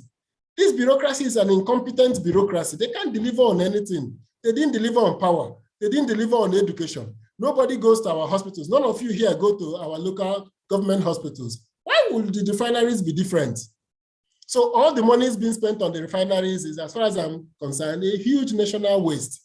That Obasanjo's last-minute effort to privatize the refineries remains the option for Nigeria. Sell the damn refineries to private operators. If they can operate it, fine. If they can't operate it, they should dismantle it and take it elsewhere. Nigeria have no business owning refineries anymore. It is out of fashion. So if Aliko builds his own new refinery, he should be able to compete with these other refineries. And those refineries should be given to private investors. I don't think the Nigerian state has no capacity to manage that. And if you talked about going back to the basics, that's my key message. We need to go back to the message. The value system in Nigeria is broken. And it's so broken that if we don't fix it, we can't build anything on the superstructure.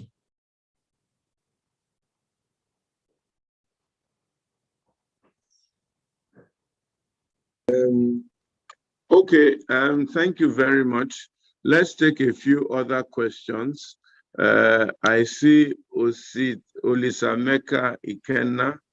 I see Debo Adioye. I see Okwe Edward. Can you ask your questions very quickly? Like Sonny said, one question per person, 1 minute maximum. We are running out of time. Also, I don't know who is on Samsung Galaxy S7 Edge. Please ask your questions very quickly. One question per person. Thank you. I'm Olisameka Ikenna. I'm calling from London. My question is straightforward. Why is it that those in diaspora are not allowed to vote? Thank you. Considering that we're getting more money from here down home than those in Nigeria. Yeah, the GDP we contribute to it. So, thank you. Thank you. Okay, the next person.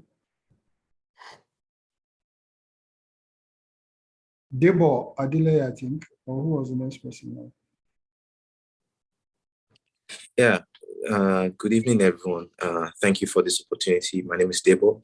I'm calling in from Toronto, Canada. So this is my first time of hearing Mr. Osita Chidoka speaking, and it's an highly intelligent conversation. I'm glad I was able to join, and thank you for that.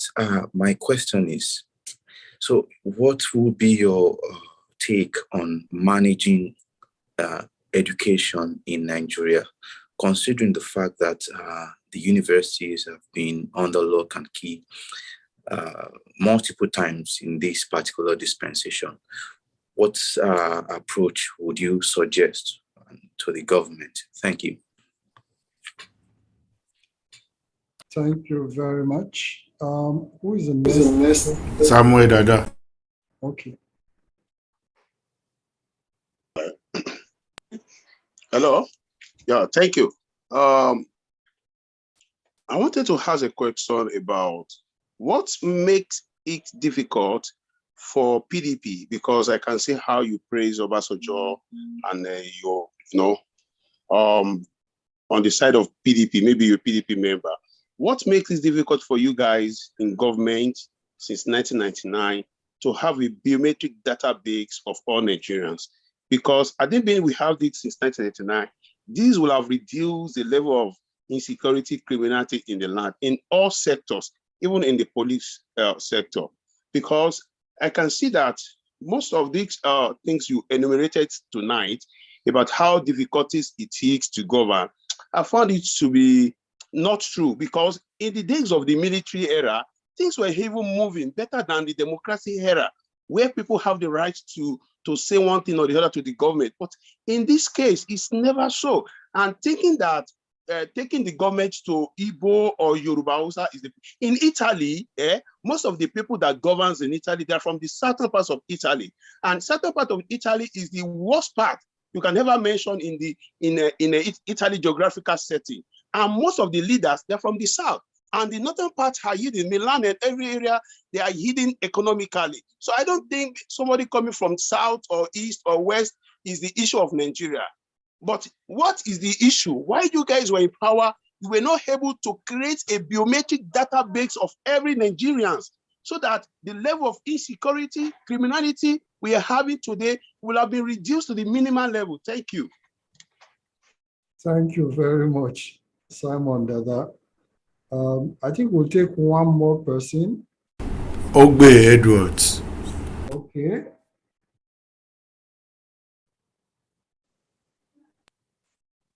Okay, good day, everyone.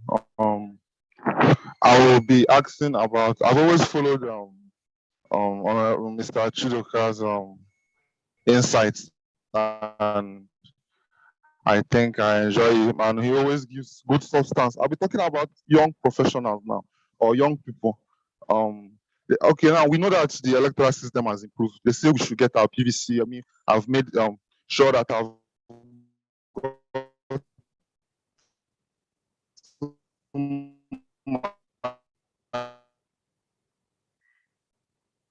Mr. Edward, your network is not good.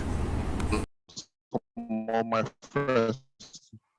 But I want to ask, is the party system hindrance to us electing who we want? Because there is, and hello? We can hear you. Ask your question.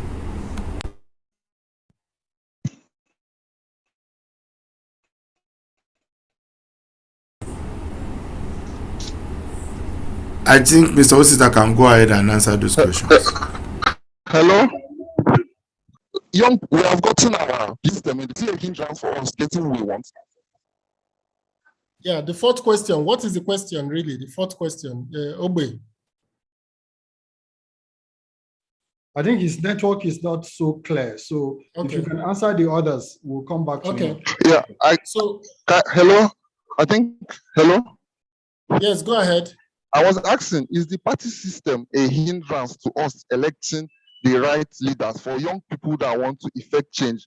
But because of how it's structured by indirect for delegate system. So the delegate system is definitely going to play according to who the politicians want, and they may not have the interest of Nigerians at heart. And now we are going to be constricted to elect those people that they have chosen. I'm asking you now, as one of the young people, whether the party system is a hindrance for us to get who we want in this country. Okay, thank you very much. So diaspora voting. So I think INEC, as INEC digitizes its processes more and more, they may be able to do diaspora voting. Diaspora voting presupposes diaspora registration. So you need to register, and you need to register in a constituency. So let's say you live in America, but you need to register either as a Lagos resident, because our voting is residence-based. So you can register to vote in Enugu. You can register to vote in Enugu, you have to register to a particular ward. So what that means is that you must be registered in a ward to cast your vote. So voting is not only for presidency. When you vote for House of Reps, it has to be for a particular constituency. You have to vote for Senate in a particular constituency. You have to vote for governor in a particular constituency. So until INEC makes it possible for people to register from outside of Nigeria, and then be able to either electronically or even by ballot papers cast the vote, maybe pre-voting and then send it back to be counted, then that will be a tough one. So I think that the first step will be for the CVR registration to allow for Nigerians abroad to register and maybe go to the embassy to do the data capture so that they can have their biometrics in the electoral register. Number two is education management. I will take it last because I'm very passionate about education. So I'm going to take that one last. Biometric database. Of course, we have biometric databases in Nigeria. The INEC database is biometric. And it has about 79, almost 84 million people in that system. The bank BVN is biometric. The national identity management is biometric. The driver's license is biometric. The passport is biometric. So the problem, I say, is this value failure and failure of competence in government. We don't need to go again to capture anybody again. Even WAEC and JAMB are biometric these days because the exams are now online. So people go and take JAMB at CBT centers, computer-based testing. But what is important is that there needs to be somebody. I went to the NSA when I was called Marshal, and I said, I'm a member of the Joint Intelligence Board, but I think there's a problem here. Can there be an office set up to harvest all these databases, create a single technical specification for anybody that wants to collect data with biometrics?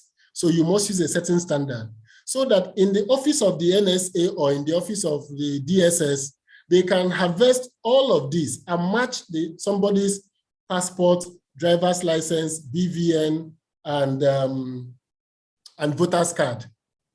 The bulk of the biometrics are in the voter's card. So I went to President Jonathan and I said to him, Mr. President, I have a suggestion. That was the time the central bank governor announced the 10-year rule for bank MDs. So suddenly Jimovia, Tony Elumelu, at the deputy side, all of them retired. I said, Mr. President, these are very successful entrepreneurs and they can be chairman. There are no more MDs. They will get restless. In the days of the military, those are the people that sponsor coups. He laughed. I said, please, can you keep them busy somehow? He said, what do we do? And I'm saying this for the first time in public. I said, let's appoint one of them to the night post. Make him the new DG of night post. What will be his job? To address all the houses in Nigeria and create a national addressing system.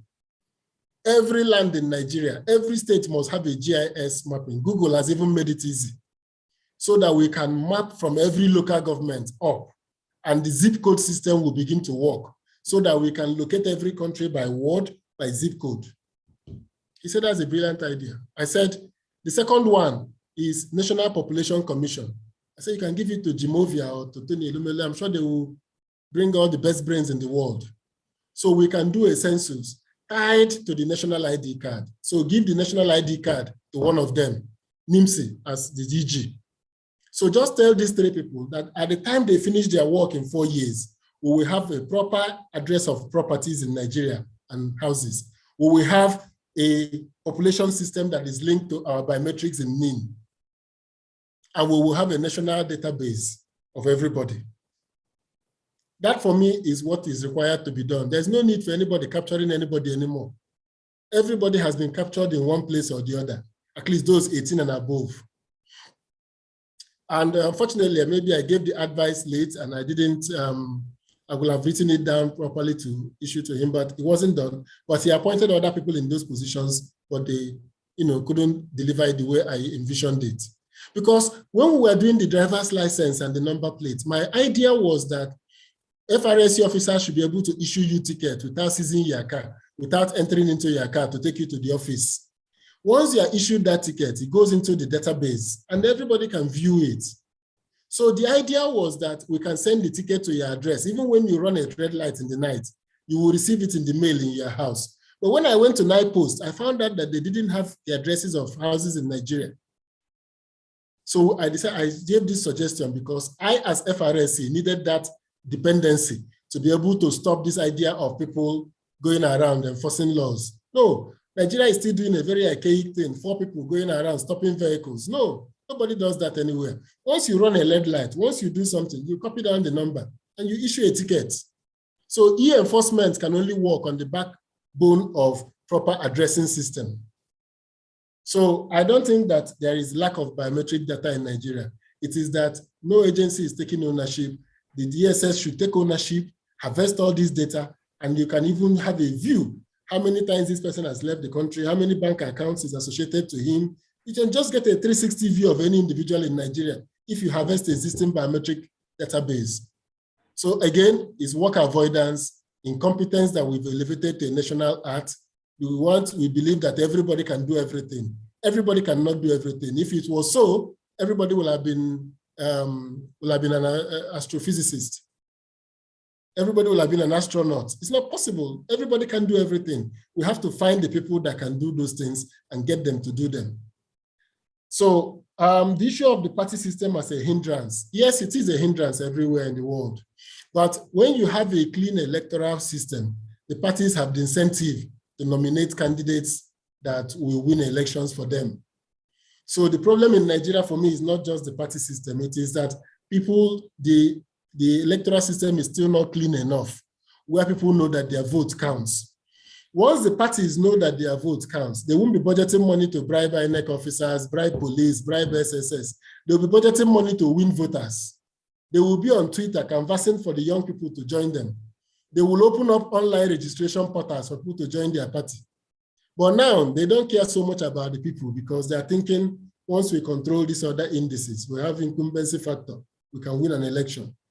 So the party system is a hindrance, but the bigger hindrance is clean elections. Once we have clean elections, there will be incentives for people to behave well in the political system. Now, education. For me, the number one problem and the number one solution to the key problems we have in Nigeria today is education. Education, education, education. Our education has collapsed, it has failed. So let me keep it simple, right? Because I have a lot of issues on this, but I will just go on a straight path. Funding. I believe every Nigerian should have free primary education, free junior secondary education, and free senior secondary education. When I say free, free to the parents, not free to the government, because somebody is paying for it. I think we should localize it at the level of local governments. And I think we should begin to increase our tenement rates, for our tenement rates and federal budgets to fund local education. We need to strengthen education supervision methods. The private sector people have taken over this level of education. They are now, all the private schools operating now are poorly supervised because we don't have education supervisory departments that are strong. So I've recommended to some state governors to help them in strengthening education supervision. Then we need to improve teacher training. Our teacher training system has collapsed. So we now have teachers who can't teach, like the governor of Kaduna found out when he conducted an exam and saw that elementary 4 maths, they couldn't pass it, and they're secondary school teachers. So we need to go back to the basics in education. For university education and every form of tertiary education, I believe that that should be paid for by students. And and federal allocations, state governments contributing to fund it. So the impact will not be huge on the students. So first of all, we need to create private hostels so that people can live in decent accommodation. But when I say that education, the federal government will use the current money it's spending now to start what I call Students Loan and Grant Board. So that once your parents are tax-paying people in Nigeria, you will be able to get students loan. You're already registered with your NIN, you already have your national identity, we can give you a student's loan. So whether the education is 500,000 a year or 600, federal government can fund you up to 300,000-400,000. So the idea being that we will have the resources to have universities that make sense. Our current university system doesn't make sense. It's poorly managed. And then we should stop the idea of vice chancellors running universities. University administration should be distinct from academic administration. You need people with managerial skills. I want to see former bank MDs. I want to see people from different stratas of our society running our universities, while the academia takes care of the academic issues. Deans and heads of department, vice chancellor will be in charge of the academics. But the actual running of a university should be done by a professional manager, not somebody who has been teaching all his life. So I think that something is wrong about that. When I was minister, I sent my children to public school. They were in private school before then in primary school. But as I became minister, I sent them to public school. My daughter went to Queen's College, two of my daughters actually. And when I went to visit them, and when I went to put them in the school and came back, I went to Federal Executive Council and told the president there's a national crisis. A school that was designed for 1,000+ students now have 7,000 students living in there. There is no running water. They go to fetch waters from grounds. The toilets are filled up with mess. Everywhere is messed up in Queen's College. The president was shocked. And I said, oh, you didn't know this? I said, well, I didn't know how deep it was until I went there myself. Imagine what was happening in the other federal government schools and state secondary schools if this was Queen's College. So our national educational system has to change in 2 dimensions. One, we have to localize education. We need to just get federal government out of it. We need to secure proper funding for our education. In the US, property taxes fund local education. We need to find where the money for our education will come from. Then third, we need to employ competent manpower for education administration, not teachers. Teachers that become principals and and become supervisors are distinct from education managers. We need education managers in Nigeria who will make sure the teachers go for their trainings regularly, who will make sure that our kids are learning. And we need standardized testing. I'm a proponent of standardized testing, statewide testing, nationwide testing, so that you can see how each school is performing. And we need to go away from educationally disadvantaged states to educationally disadvantaged schools. There are schools in Anambra that is considered educationally disadvantaged state, an educationally advantaged state, that the students there are performing lower than students in Zamfara, because they have no facilities, they have no teacher. So we need to identify educationally disadvantaged schools and begin to take remedial action to remove them out of that educational disadvantage status. It is not a destination. Nobody should remain educationally disadvantaged for a lifetime. I'm embarrassed when I see northern governors describe their states as educationally disadvantaged. It's not a destination. It was a process to get you out of that state. You are not supposed to stay there and lie down there like the spirit of Bethsaida, to lie there and be waiting. You are supposed to make progress to exit the educational disadvantage. So when we create educational disadvantaged schools, we will have a national strategy to bring them out of educational disadvantage and begin to move towards vocational education, education that teaches people how to work in the new age. That is the key thing in Nigeria. Affiliating our universities and tertiary educations with foreign schools and making sure that they have global skills that are relevant in this period. So I have a very long thought on education because it's a place I'm really passionate about. I think it is one of the places where we have got it wrong in Nigeria, and it is haunting all of us now.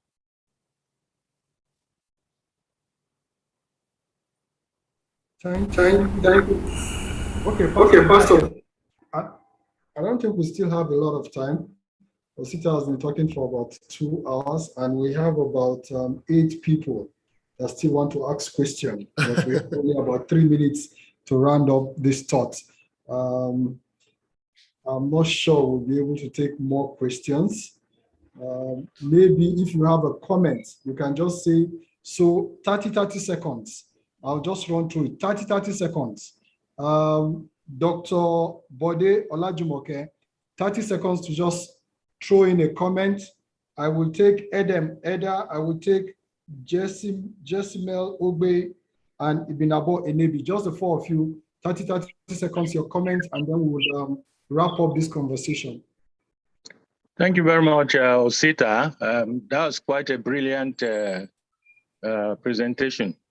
Now, I'm sure you know of the dual evils in the various political parties of imposition and impunity at the leadership level of our systems. How do we ensure eradication of these dual evils to ensure that we get the best emerging in our political systems? Thank you. Thank you very much. Okay. Edemada. Yeah, okay. Thank you, Sonny. Thank you, Pastor Ituah. And good evening, Osita. Excellent analysis and insight. Totally agree with you. We really need to work on building elite consensus. But the challenge is, how do we go about it? Any views? Because that is the core of the problem. Most of the countries you've mentioned, as you rightly said, they have this consensus among the elites, the middle class, and that's the engine room of any society. So how do we go about this challenge? Thank you very much. Good to hear from Jessimel Ogbe. Okay. IB. Yeah, thank you very much, Mr. Osita. I mean, we came away with a lot of keywords. Hello, Pastor. Okay, my name is Pastor Jessimel Ogbe. Thank you very much, Mr. Osita. This is the second time I'm listening to you. The first was during the platform organized by my friend, Boju Oyemade.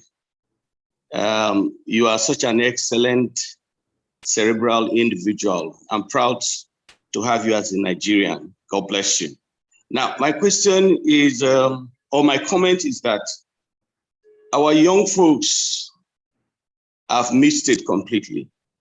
I think Pastor Ituah will agree with me that we're not able to take advantage of the NSAS movement.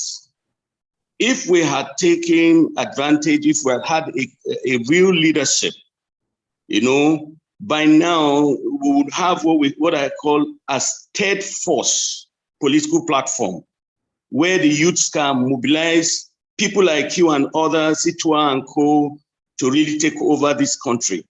But the situation whereby we have only two political parties, your PDP, APC, I don't really see a hope for 2023.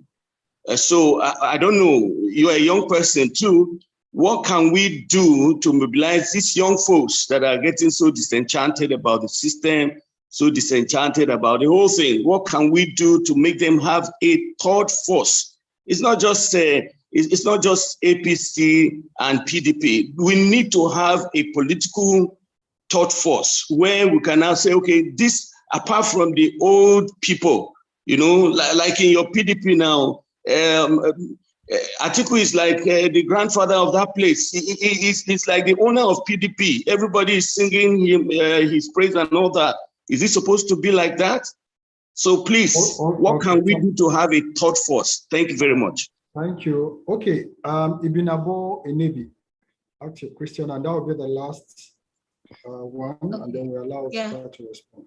Okay, so thank you very much, Mr. Osita. I mean, we came away with a lot of, keywords that was very, very, very interesting. So my question is, there's how do we deal with the question of insurgency in our country? Hello, can you hear me? Yes, I can hear you. Insurgency in Nigeria, and also the spate of kidnapping in Nigeria. The value of human life is zilch. and there is a lot of fear traveling, even just around the country. So how do we deal with that? Thank you. Okay, thank you very much, everyone. Osita, in the interest of time, maybe you keep the answers quite short. Yes. I know you have a long answer. Okay, I will answer number 1 and number 3. For me, 1, 2, 3 are basically the same. Imposition and impunity are possible in our political parties because the electoral system is not clean. What you need to win an election is knowing INEC, having police and army supporting you, and you can rig the election. Once rigging is the play to win an election, then the context for the party tickets becomes fierce. People are paying 100 million in APC because they are hoping that APC will be able to use state apparatus to deliver them in the election. If they didn't think that they will be delivered, they will not pay the 100 million. The moment the president said resign, then you say some of them now quickly said, we're no more contesting. So what is in play is an electoral system that allows for use of state power to capture power. So that means that the struggle for the party primaries and tickets leads to that imposition and impunity because it doesn't have consequences. The masses cannot vote against you. You will still get your way with the electorate. Either way, you will get to write the results. So once we stop writing results, parties will respond to the incentives of finding good candidates that can win an election. And that brings us to the third part that says about the third force. Once there's a credible electoral process, we will keep forming, new parties will come up. Because you see, why nobody is coming up is that it's almost an effort in futility. The people will write the results. So if the two parties that have the infrastructure to write the results are going to write it, why bother? So again, it goes back to, if in 2023, INEC delivers with the beavers a clean election, where we electronically transmit the result from the polling units, that there is no ward where they can go and rewrite the results.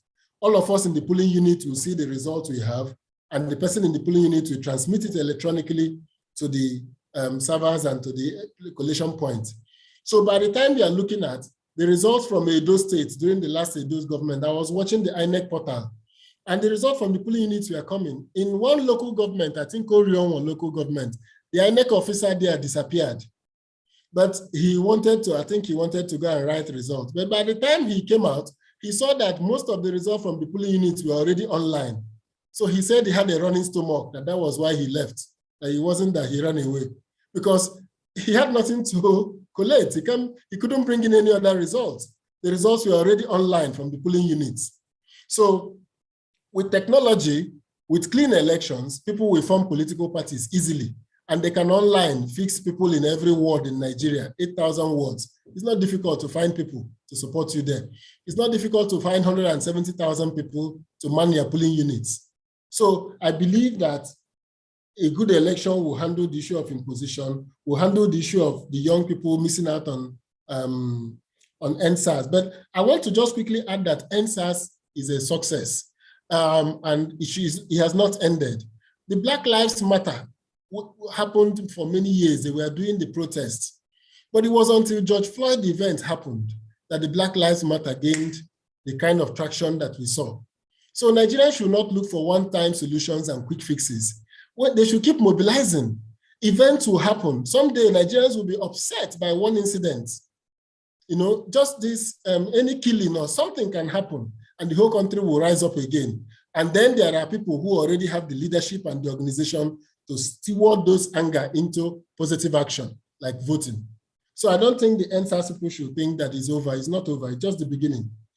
Insurgency in political consensus, we're on it. Part of the ways to create this political consensus is what we had with the so-called constitutional conferences. But I don't even want to call them constitutional conferences.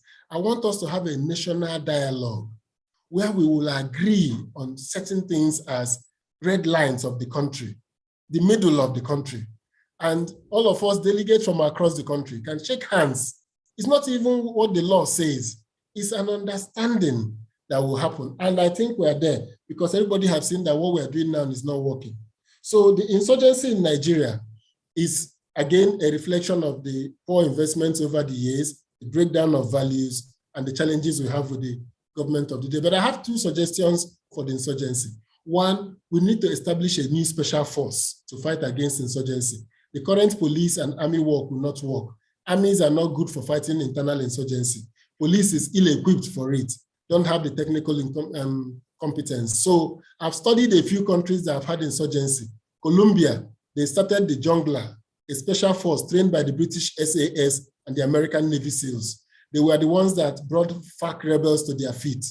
And they also got the Medellin cartel and the drug cartels who were kidnapping and killing like no man's business. They brought them to their knees because it was a special dedicated force, well-trained, well-armed. They had helicopters, they had everything. So they could come in the night and destroy and attack places. One of the things about insurgency is that most times they have charismatic leaders. The government needs to take them out. The government needs to organize to force them to come to the table for negotiation. Without a counter force, a special force coming to fight. I mean, we are talking of Anambra, 4,000 square kilometers. Anambra is the second smallest state in Nigeria. In fact, our neighbor Delta is 18,000 square kilometers. So you can have 4 Anambras in Delta. And there are people occupying some bushes in Anambra and security agencies are waiting. So we need a new special force. Sri Lanka did it, Colombia did it, Spain did it against the fight for the ETA. Nigeria needs a special force, a pan-Nigerian force, young people, well-trained, dedicated to their work, well-remunerated, and they will help us take out the key ingredients. But in doing that, we need to reform our security architecture. So from policing, the law enforcement arm, from intelligence, gathering of intelligence, SSS, they need to get serious with their duties. Police, civil defense, road safety, and all the people involved in enforcement. Then we need to go with the judiciary. We need to automate the judiciary so that there will be records of anybody that has been tried. There will be biometric record of the people that have gone through the court system, and there will be quicker adjudication of criminal cases. I believe we should stop going to the Supreme Court for criminal sentences. I think they should end in the appeal court. So we need to do those reforms. Then we need to do our correctional facilities. Currently, our prison system has failed. It's broken down. We need to get our prison systems back up and ensure that the records of those who went to prison follow them. Because all the people that have been arrested in the East are people who escaped from prison or former prisoners. So we need to make sure that their records follow them. Their national identity number is attached to their records and public records made available like in any credit bureau so that people can see the history of those around them. For those who are involved in insurgency, we need to even geotag them so that people can know that their neighbors have been involved in some form of insurgency or the other. It may look bad at the initial stage, but it will help us overall to stem the tide of insurgency and prepare Nigeria to begin to recover a security system. Thank you very much. Thank you very much, Osita. And you can see the people are clapping for you. And I'm not sure that their comments are very.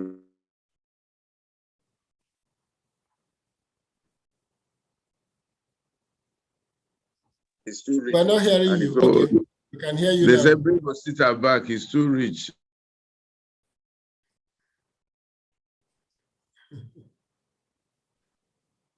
I think we what they are saying back if you don't mind. Awesome session, Abosede Osho says, my Viscountess, saying it's an awesome session. Well, let me just thank you very much for coming. We've had a very, very insightful session with you. I do hope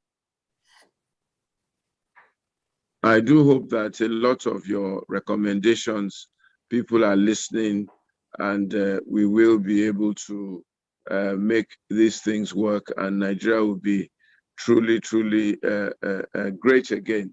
I want to thank everybody that asked questions today. Thank you for being on the line.